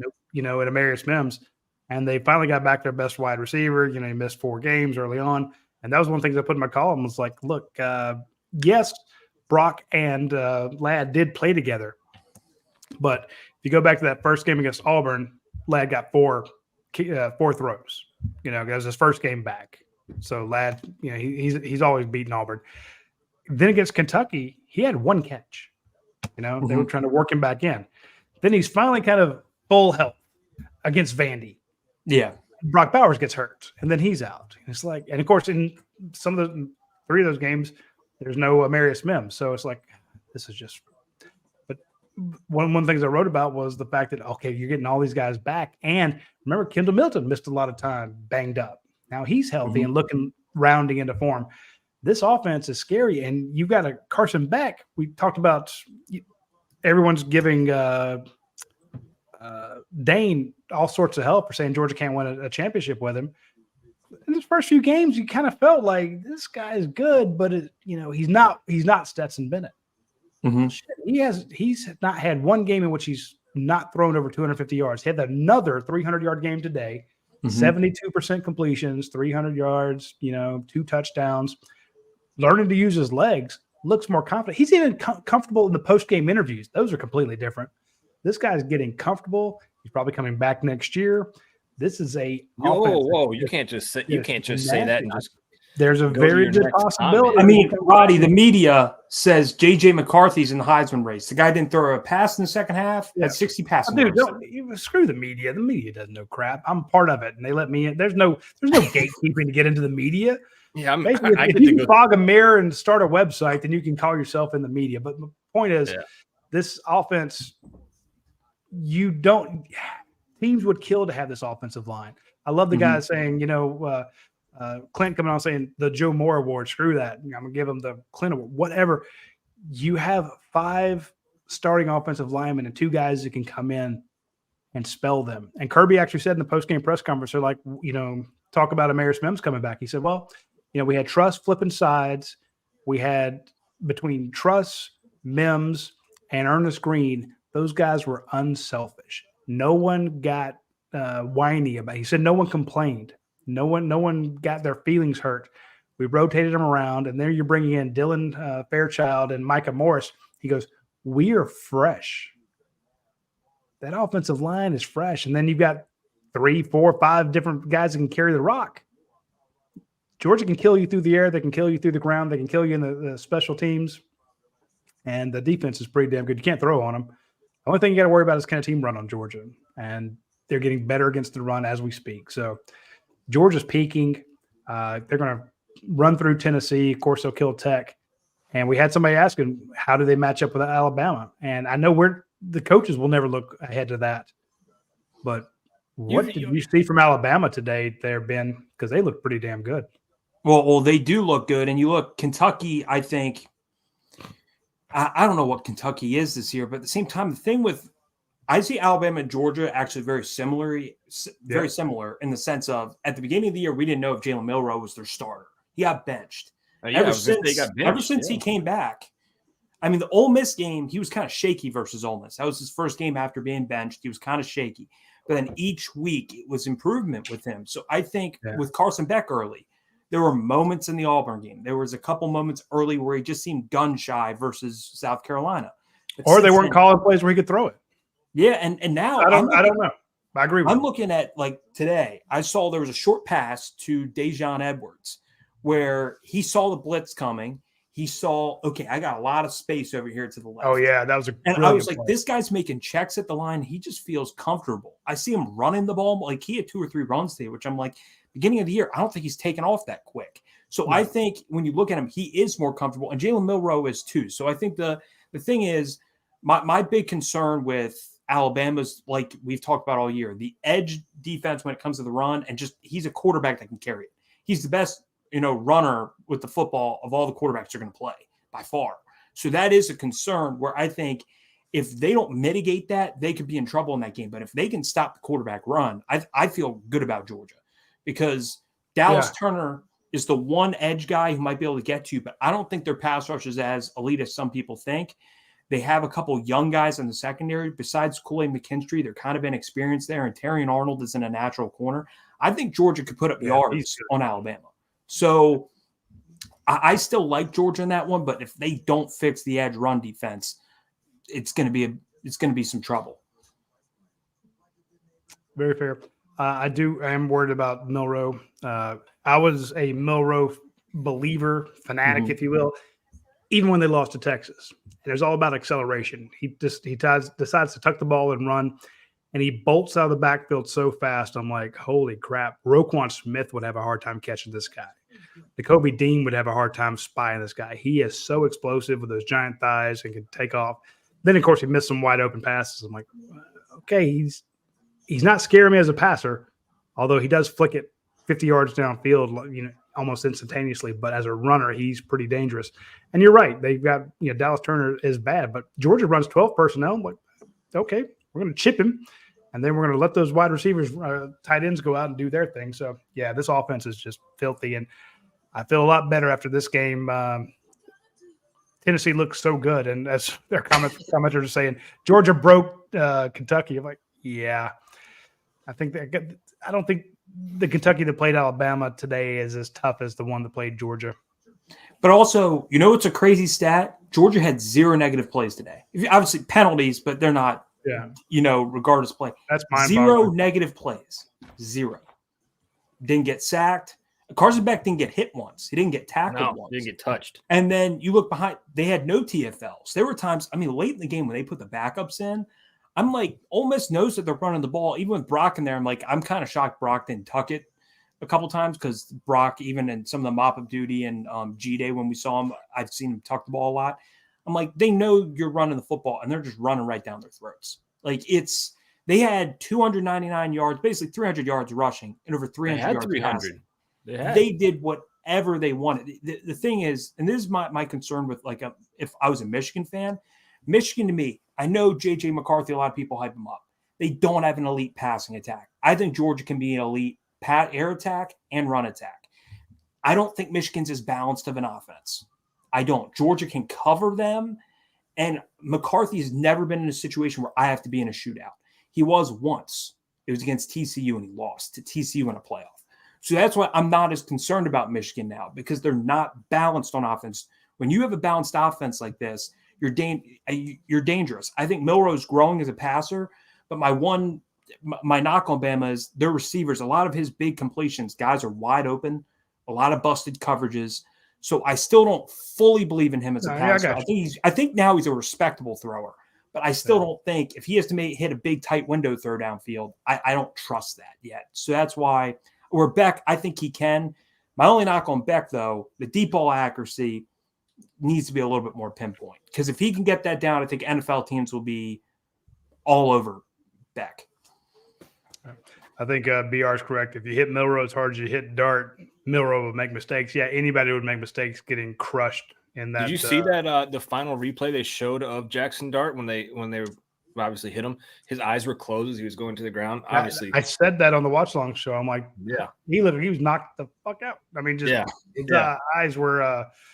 And I think Coach said something like, "Well, you get hit, your eyes closed." I'm like, "No, not when you fall to the ground." No, like that looked like he was just like.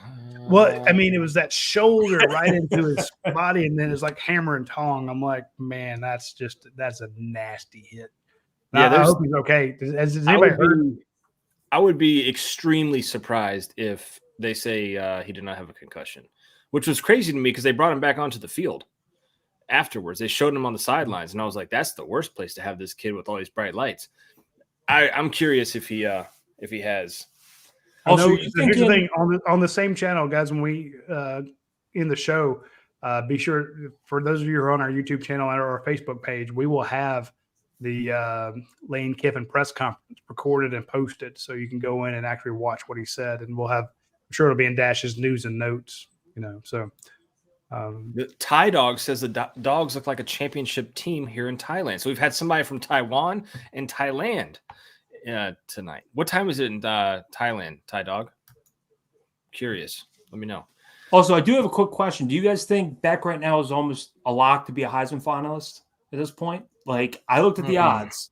You got Nix. How many are finalists? Yeah, there's 3 or 4, right? 4? Last year there was at least 4. Because Duggan, we know Stetson was there. Duggan, Stroud, and Caleb, I think, were all at least those 3 were there. So there's 4. At least 4. I think he's top 5 for sure. Because you have to look Penix, Nix, Daniels, and Beck would be mine. I don't think Marvin Harrison's had the year that's justified a receiver going. I don't. No, because Brock's going to take his place. No. Brock Bowers, dude, he's back. Got 2 more games to like. He's got to get. I don't know. I don't think either of them are going to get there. I know some people in the media are on Harrison. I don't think he's had that Devontae Smith-like year. He has. No, he has not. Although he did have a nice carry today. So I thought okay. Who's winning the Heisman, chat? Let us know. Right now, who's winning the Heisman? When's the vote in? Because I saw someone say the vote might be in before the SEC championship game. It's usually like right which I don't as the season ends, which always drives me crazy because you don't really get to count the SEC championship games or conference championship games. Any of the conference championship games. I think if you put it past the conference championship game, Paul, I think the winner of Oregon-Washington, the quarterback, would get it. Unless Carson Beck killed them. But here's the thing. So you get Penix up there, or you get Bo Nix, but Carson probably throws for another 250, 300 next week, then 300 against Tech. What is his cumulative total so far? Last week he was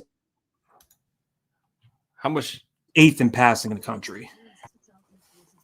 ESPN's got him with 27-16. I don't know if that's updated with today's game or not. If it's not, then he's over 3,000 yards. Say, Paul, do I have to do your job too? I'm getting the people over here. Where'd you say he's at? 27-16? Yeah. It's 9th. Yeah. So that's updated. Penix is number 1 in the country. 27-16 was prior to today's game. So he's over 3,000 yards. 3,000 yards in 10 games. So he's averaging 300 yards a game. He could be at 3,600 by the end of the regular season. That's not too shabby. He could have a 72% completion rate, which would be number 1. Third or at least third in the SEC. He'd be behind Graham Mertz right now, but Jaden Daniels is also at 72%. So he'd be in the top 3 in completion percentages. There hasn't been here's the thing for you though. You would say there hasn't been a quarterback since 2002 who was Carson Palmer that threw for less than 3,600 yards. Yeah. So he'll have 3,600 yards. 3,600 yards. There hasn't, like I said, in the last 20 years, there hasn't been a so he'll hit that benchmark. So that kind of puts him in there. Maybe. Let's see. People are saying Nix. Jermaine King said penicillin will win the Heisman. I don't understand that, but maybe. Daniels, 606 yards today. He might have won the Heisman this afternoon on a garbage team, on a team that can't win. I think he should win it, but I don't think they're going to give it to him. Oh, Jermaine was trying to say Penix, but it auto-corrected him to penicillin. That's excellent. Sure, so I was like, dude, I'm not getting the joke here, Jermaine. I'm not. Jermaine's been having this. By the way, real quick, folks, stay in the comments. We were talking about Texas earlier. If you buy Tito's vodka, you are helping the University of Texas. The owners of Tito's Vodka gave $20 million to the University of Texas for its athletics fund. Our friends at ASW Distillery, they came out with a correction for that. They came out with something called Hunker Vodka, Hunker, Hunker. It's a fantastic vodka because ASW is an award-winning distillery. They win all sorts of awards. They have had the best bourbon. I've got their Fiddler bourbon. I've got their Georgia Heartwood bourbon. Drinking it right now. So the reception of Hunker Vodka has been insane. People are buying it by the handle. People are buying it everywhere because some of the proceeds of that actually go to the Classic City Collective, which is Georgia's NIL arm. So every time you buy Hunker vodka, you are helping out Georgia's NIL. So don't buy Tito's, buy Hunker. That's our only commercial we'll put you through. Jamie Bertrand, we can't keep Hunker down in stock. It bottoms up in Noonan and Albany. There we go. There you go. So I know it's a commercial because they're one of our sponsors, but at the same time, if you want to get into if you want to help Georgia land big recruits to continue doing what they're doing, the Classic City Collective needs money. And you don't have to give them a direct contribution. You can just go buy the same vodka that you normally drink and get a better vodka that doesn't support the University of Texas, who will be in the conference next year. By the way, I think it's December 6th is when they're going to announce the SEC schedule. I don't think anybody's reported that. So you guys will get an exclusive update here that nobody else knows. Let me double check what my sources were telling me. So what? Say it again. The 2024 schedule is going to be announced on, I think, December 6th. Because we already know what teams Georgia's playing, right? Right, but you don't know when. Don't know when and don't. Do we know where? Yeah, we know where. No, home and aways and such. We know home and aways, right? Mm-hmm. Michigan's schedule next year. Texas and to Alabama. Yeah. Michigan's schedule next year, they open up against Texas. Arch Manning versus the new look Michigan, and I think Georgia versus whatever's left of Clemson. New look Michigan. What do you mean by that? Think there's gonna be a new head coach? I think they're gonna have a new head coach. I think the Chicago Bears will have Jim Harbaugh services. Yeah, that's my guess. Yeah, I mean, I think he's heading to the NFL after this. He's like, I'm done with this. Jeremy said, "You said that's December 6th, Roddy." That's what I'm trying to look up. Somebody told me I need to go find it. You do that. I'll keep this show afloat here. Yeah, do your job. JB Fulton said, can't wait to be at the world's largest garbage truck workers convention next Saturday in Knoxville. Damn. December 5th. December 5th? Yeah. What day is that? That's a Tuesday. A Tuesday. I'm assuming that's it'll be on ABC or ESPN. They'll take them 45 minutes to announce where everybody's playing instead of just putting out in a press release and letting us all get about our lives. Don't you love that? But here's the thing, folks. The reason I bring that up is if you know you were going to these games, like, hey, you want to go to the Georgia-Alabama game, you want to go to the Georgia-Texas game. Well, when do you get a reservation? When do you buy a flight? But if you find out 12/5, then immediately, log into your Hyatt account or your Marriott account or your Delta or whatever. I know Paul flies Spirit. Frontier. And stay with that La Quinta, Hey, look, we're actually going. I was looking this up right now. We're actually going up to. You going to the mountains? No. Wi-Fi? Yeah, go to the mountains again. You should. You're going to go to the mountains. We will have no proof that you were there. No, I don't. You know what? I don't even think I took it. Dude, we didn't even leave the mountain house. We literally drove up there and we just stayed in the house as opposed to staying down here. We didn't have the kids, so I guess it helped. But we are Larry Glover. I fly myself. That's why. Yeah, I do too, but it's a completely different way.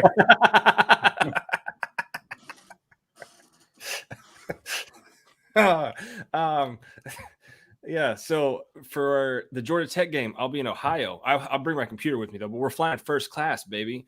Yeah, flying first. I pay you way too much money. Flying first class, but it was only $100 extra. We're bringing the baby, so I figured, have the bigger seats, things like that, and you get free carry-ons. I'm a sucker for free carry-ons with a kid. So, yeah, that's where I'll be. Overhead, you don't have to worry about it. Look, I would pack a couple pair of drawers and a new shirt, and I'd be good. But with Nicole, I've got several bags. I mean, the amount of stuff we're going to be taking to Ohio, you could live off of for several months, and we're going for 3 days. So, the moms get it. Hey, thanks, Evan. The Resurgence Rye from ASW is good stuff. They do make a fantastic rye. Evan, you look like a top tier accountant? If you are, please hit me in my DMs. I need an Dude, accountant. that guy looks like he has one of those things in his ears running Secret Service. Dude, he looks like he flies first class. Evan definitely flies first class. Yeah. Tell us you don't. You're lying. Guys, you ready to hand out some helmet stickers? Roddy's already handed out a few. Ben, I guess you can hand out some. The budget isn't that bad tonight. We appreciate Charles, KC, Antoine. Do we have a set number on both sides of the ball? We will get there. We got it. You can each have one, then I get to give as many as I want. Before we hand out the helmet stickers, though, Roddy's got some tasty treats here. We need to real quick, our other sponsor of our show, because we're talking about ASW, is the Rogue Shop. Now, the Rogue, they make gummies, and they make some very fun stuff that you can get from the Rogue Shop. And I have a lot of people say, yeah, I want to try it, but I don't want to buy the big jar because I don't know what it'll do to me. I've never tried it before. So they have basically sample packs. Now, the one I put on the screen right now, if you're listening to the podcast, you're not seeing it. It's basically a Rogue Shop Thankful for Delta 8 sample pack. And it has some Delta 8 products, some edibles, some high dose, some popular products, some recreational stuff in there. You need to try the sample pack. It's $17. Okay. So if you're looking for something to be thankful for, try the Delta 8 pack. It's really good stuff. Now, if you have a situation where you can't sleep or you have some chronic pain issues, try the Delta 8 gummies. They will help you with your inability to sleep. They will help you with your pain. This one has a one slap your mama peach, 275 milligram. Do not eat the whole thing. 275? 275. You want to nibble on a corner. They have one sour apple, which is 125. They have one sour pomegranate, is 125. They have a blue chew, basically, which is like 50. You want to start out very slow. Look for the 50s and eat half of one. But unless you're like Ketchum over at our Texas site, do not knock back a 275 unless you don't have any freaking plans. Okay. And if you got a company that, tests you for stuff like this, don't try it. Now, if you want something that won't pop on a test, at least I don't think it does, try the Delta 9. And I think Delta 9 still does. Does it? Okay. Yeah. I thought that was kind of their whole thing, but that's a $15 pack. And then they're all on sale. So try out the fun stuff at the Rogue Shop. But again, the guy that does this is, Richard, he and his wife. It's small batch stuff. This is stuff they make. It's not some giant corporation. He does the graphics. He builds this stuff. He creates it. And he's a giant football fan. Horsesucker's a University of Texas fan. Can't help him there, but he loves Georgia football. He will, and I'm not saying that just because he's a sponsor. When I call and speak to him, he knows the depth chart up and down. It's mind-boggling. It's like talking to a Georgia fan. So when the two teams aren't playing, he's a Georgia fan.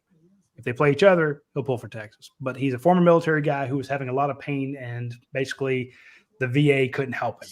So he started looking into cannabinoids for their anti-inflammatory properties, and that's why he started building this stuff. So if you have insomnia or you have pain issues, reach out to the Rogue Shop. They will take care of you. And the sample packs are just a good way to try something without investing $40, $50. You can try it for like $15. Hit them up. They do great over there. Make sure you definitely take a small dose though, because he hit me with a sample pack, and God, man, that was a time. That was a trip. Well, I got to tell you about my wife eating one of their lollipops without realizing what was going to happen to her. Waking up in the middle of the night, going, "What the hell?" Good night. Joshua Hammond says, choppy with the denim jacket with fur liner, hashtag hide ya ladies, hashtag panty dropper, hashtag legend. I am winning tonight. I get bashed on today. The comments are all my favorite today. Yeah. These are my people. That's his Canadian tuxedo that picks up all the ladies that like Yellowstone. Yeah. KC says UGA must have given Bowers that Delta 8 stuff. Had to have something. Kid's an absolute freak. And apparently we've got a retired Secret Service. We do have somebody. See, Roddy, you make jokes about Evan Powell. What was his name? Evan Powell being in the Secret Service. Susie is retired Secret Service. See, there you go. Susie kick your ass too. Those people don't play. I bet you. And Evan, of course, thanks her for her service. And thank you for your service. Hey, by the way, happy Veterans Day. Yes. Yeah. Shout out to all our vets. Let us know in the comments if you are a vet. And I would like to say thank you to Nimmer and Jimmy Nabulsi, my two older brothers who did their years. Jimmy did 23 years, I believe. So those two guys did so much service that I did not go into it, but my son will be. He'll be doing his 8 years. He just contracted last week. So where's he headed? Where's he doing? He's contracted through UNG. He's doing the ROTC up there. He signed his paper, so they're going to pay for his school. And when he graduates, he'll commission as a second lieutenant. He'll do 4 years of active duty and 4 years of reserves. Good thing he's not at A&M, so he doesn't have to do the yellow. He went head-to-head with A&M last weekend in the Ranger Challenge. He went against Texas A&M and VMI, Citadel, and a couple other schools. Virginia Tech. So, talk about what they compete against each other in like river crossings, rucking with a 50-pound back, 10 miles backpack, calling in artillery strikes, shit like that. It's nuts. Speak about small world here. Joshua Hammond says, I work with Roddy's nephew in the Navy. Holy shit. You know Matt? Well, I mean, look at this. Look at this. Just this small world. It's a small world. That's insane if he actually knows them. That's crazy. Well, I have 2 nephews in the Navy. So again, the Nabulsi family, they're everywhere. But if you work with Matt or that other nephew, the other one. I didn't want to use my jargon name for him, what I call him, but I'm going by his. Well, you don't even have to, because apparently it is him. He said, "Yep, me and him recruited out of Douglasville." Nice, crazy. Yeah. Let's get to these folks that he's rich now. Let's see here. Father of Marine, we appreciate that, Jamie. 30 years, KC. Woo!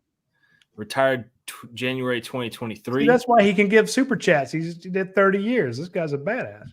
Antoine, also another badass. 20 years in the Marine Corps. I would not mess with happy birthday to the Marines. Yeah. Would not mess with Antoine in a I want him on my side in the back alley for sure. We got a Marines will kick your ass. Vietnam combat medic right here. Hey, and flight nurse later in the Air Force Reserves. Look at this, man. It's awesome. It's awesome. Riverside Military Academy. Oh man. I'll finish up here in a second. Let's see here. Who else we got? I don't think we have anybody else here, but we appreciate all you guys for your service. Now let's hand out these dog bones, if we will. Ben, you can go first, brother. Take it away. What's our limit? Paul, are me and you both doing one on offense, one on defense? CJ Allen, I'm going to say is Roddy's because he claimed it earlier. Since he can have him. I'm giving that one. Roddy, you already can have him. That's fine. So on defense, I'm going to first go Javon Bullard because I think that interception was kind of like once they got that pick, I thought game over. And outside of an early near mishap on a deep throw they missed on the first drive, lights out. So I'm going to give it to Javon Bullard because he seals games. Last week against Missouri, no catches. This week, I don't think he allowed a reception. So Javon Bullard, I'm going to give it to him on defense. And then on offense, I'm going to give it to Kendall Milton because this is the best game of his career. First, and this is kind of shocking to me, first multi-touchdown game, over 100 rushing yards. He averaged, I don't know what the yards per carry, but at one point I think it was over 10. This was his game. I think the one thing when you look at it, yes, he broke. There were 2 knocks on him. One, he didn't have the ability to break the big run. He broke big runs today. And 2, there were times when even when he got hit in the backfield, he had a couple plays where he forced 2-3 mixed tackles. He's a big back. And he forced multiple guys to miss tackles. He had big runs. You know, he played to the style of back that people anticipated he would be coming out of high school. And he exceeded some expectations of what he's been previously with breaking those long runs. So I'm going to give it to Kendall Milton today for a breakout performance. So that's my offensive one. That's my defensive one. CJ Allen, I mean, damn, I know Roddy's taking him, but what a player. I'm going to go offense first. Carson Beck, man. I feel like we don't give him helmet stickers that much. Dude's just like Roddy said, averaging 300 yards a game. Out there, cool as can be. We saw his rushing attack tonight, being able to pull the ball down. That was something that we had wanted the first 4 or 5 games of the season like, man, he should run right there. Yeah, he did tonight. He's added that to his game. Carson Beck on offense. Man, I want to go CJ Allen so bad, but Roddy's already taken him, and you just took Bullard. You know what? I'm gonna go Kamari Lassiter. I was gonna go Tyke. I'm gonna go Kamari. They threw at Kamari like one time. I mean, you hardly see him on the field because they don't even remotely try to go to his side of the field. And when he does step up, he's getting tackles. He was third on the team in tackles with 5, had 3 solo. Give it to Kamari, man. And then also, kind of like what Gary's saying here, I'm going to give one bone for the whole offensive line. All 7 of them, or all 8 of them that played tonight in meaningful snaps. All of them did great. Kept Beck's jersey really super clean. So those are mine. Roddy, what you got? Well, you can. I thought George just played really well. I mean, he didn't the number 59 yards, 12 carries. No math, but that's 5. Is he breaking up for you? Yeah, he's breaking up for me. Yeah. Sorry. Can you hear me? No. No. It's coming out every 5 seconds. It's like word. Okay, try it now. Word. What we got? All right, I was talking about Dejan Edwards. There we go. Okay, there you go. You're good now. Dejan gets 12 carries for 59 yards. That's 5 yards a carry. Good pick. Plus 2 catches. Good pick. Just put the game out of reach for him. Picked up a couple of blitzes. I thought it was good. You went with the offensive line. That was going to be where I went with the offense. I mean, that was huge. Amaris Mims. And one for Brock Bowers. Just returning as fast as he did. You didn't have to use him a whole lot, but that Ladd McConkey's touchdown, Brock Bowers pulled 3 guys towards him when he scored that one. Just drew all their attention. They're like, oh, well, Brock's getting the ball. They all closed in on him, and you saw what happened. So I thought that was huge. Trying to think of the other receiver. I kind of want to go with Dominic Lovett. 4 catches for 77 yards. Yeah, and the long one, what was it? It's like 43 yards. That one where he just kind of took off. That was a good play. Good play. Yeah, I thought that was big. Defensively, again, we don't talk about him enough, but Tyke Smith. Yeah, I thought that. What do you have? Second leading tackler on the team, 6 tackles. Yep. 5 of those were solos. Leading tackler on the team if you go solos only. Had leading solo tackles. So Greg Watts says Delta 8 got a hold of your wireless, Roddy. Jumbled there. Yeah, very fair. And I would give, like I said, we had so many guys give us extra dollars so that we could go deep into it. I would go Mike Bobo. Ooh, we haven't given Bobo have we given Bobo a helmet sticker this year? I think so, but man, I don't think we've given a coach a helmet sticker this year. Yeah, 611 yards against the number 9 team in the nation. Now, granted, we know they're not the number 9 defense in the nation. Their defense is terrible, but still 611 yards. First 4 possessions, 4 touchdowns. I thought he called a great game. He finally had his entire offense healthy. And this was the offense we'd been waiting to see. That's what I wrote in my column. The first thing I wrote, I was like, when you could put 19 and 84 together on the same sideline and let them go out, and you put a safety, or you put an outside linebacker, or you put a cornerback in a stress situation. And then when everybody's focusing on Ladd McConkey and Brock Bowers, you hand off power run, counter to Kendall Milton. Or you toss it out there to Ra or Dominic Lovett. I'm like, man, and it was a clinic. It really was. So, or you run I form with Kendall Milton at fullback. Yeah. Let's go I formation. We're going to run Kendall Milton at fullback and punch it in the end zone. Just a brilliant play call. Now, will Mike do that all the time? I don't know. One of the reasons I defended Mike was because he put up crazy numbers when he was here. And it's very easy to blame your offensive coordinator when things aren't going right. And I thought it was never fair that Mike got a lot of the blame that he did. And then well, see, he wasn't successful as a head coach. I'm like, that doesn't mean he wasn't a good coordinator at Georgia. He was scoring 41 points a game. Some of the highest point per game totals that Georgia's ever had were when Mike Bobo was here. They're like, well, he's not the best guy they could have hired. I'm like, I don't know, but Kirby's won 2 titles. If that's the guy Kirby wants, let Kirby have who he wants. If the guy sucks, Kirby will fire him, or tell him to go get a job elsewhere like he did Coley. So I assume that's what happened with Coley. But, point being, you got to give credit to the guy that dialed up some fun plays and scored. He broke Ole Miss because every time they got the ball, they punched it in. And it just made it harder and harder for that great Ole Miss offense. They're like, man, we're 2 scores down. We're 3 scores down. Now they're pushing. They're forcing.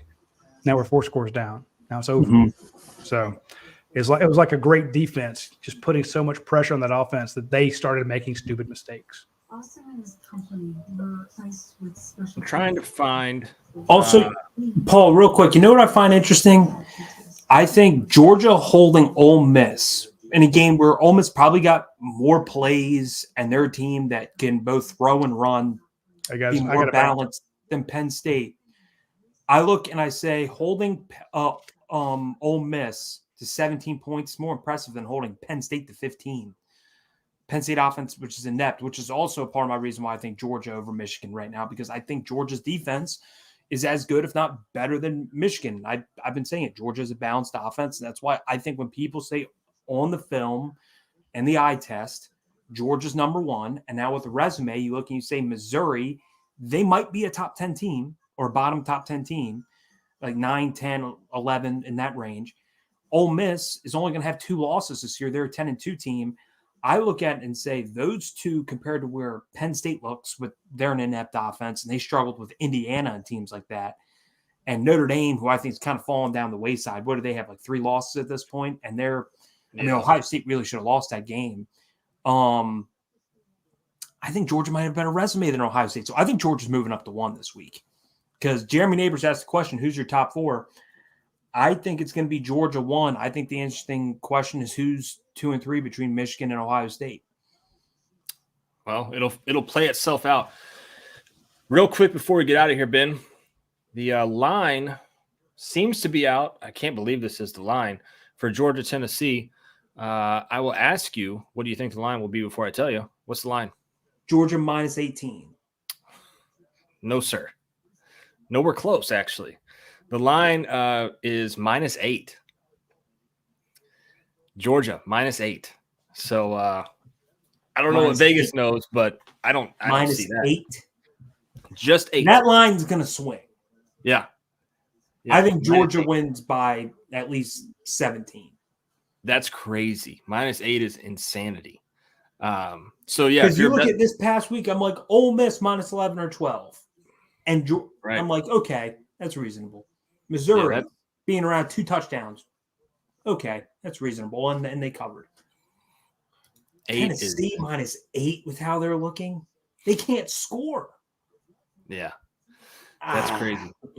That's free money. I take it now. Yeah. I take that bet now. Yeah. Well, guys, we're going to take off. We appreciate you so much for watching us. There's still 350 some odd people in here watching us here at 1 a.m. on Sunday morning. We appreciate it. Before you leave out, though, if you would hit that like button, it helps bring other dog fans in here. And we would truly appreciate it.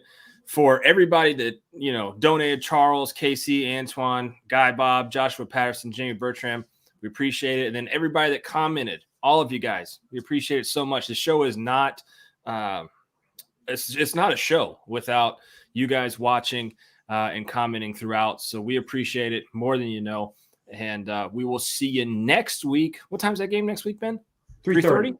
3:30 game. So, yeah, won't be late. Won't be 1 a.m. when we get off of here, but we'll be here with you after the Georgia-Tennessee game. minus 8. Go ahead and put your money on noon, the dog, right? I think. Tech, I believe, is noon.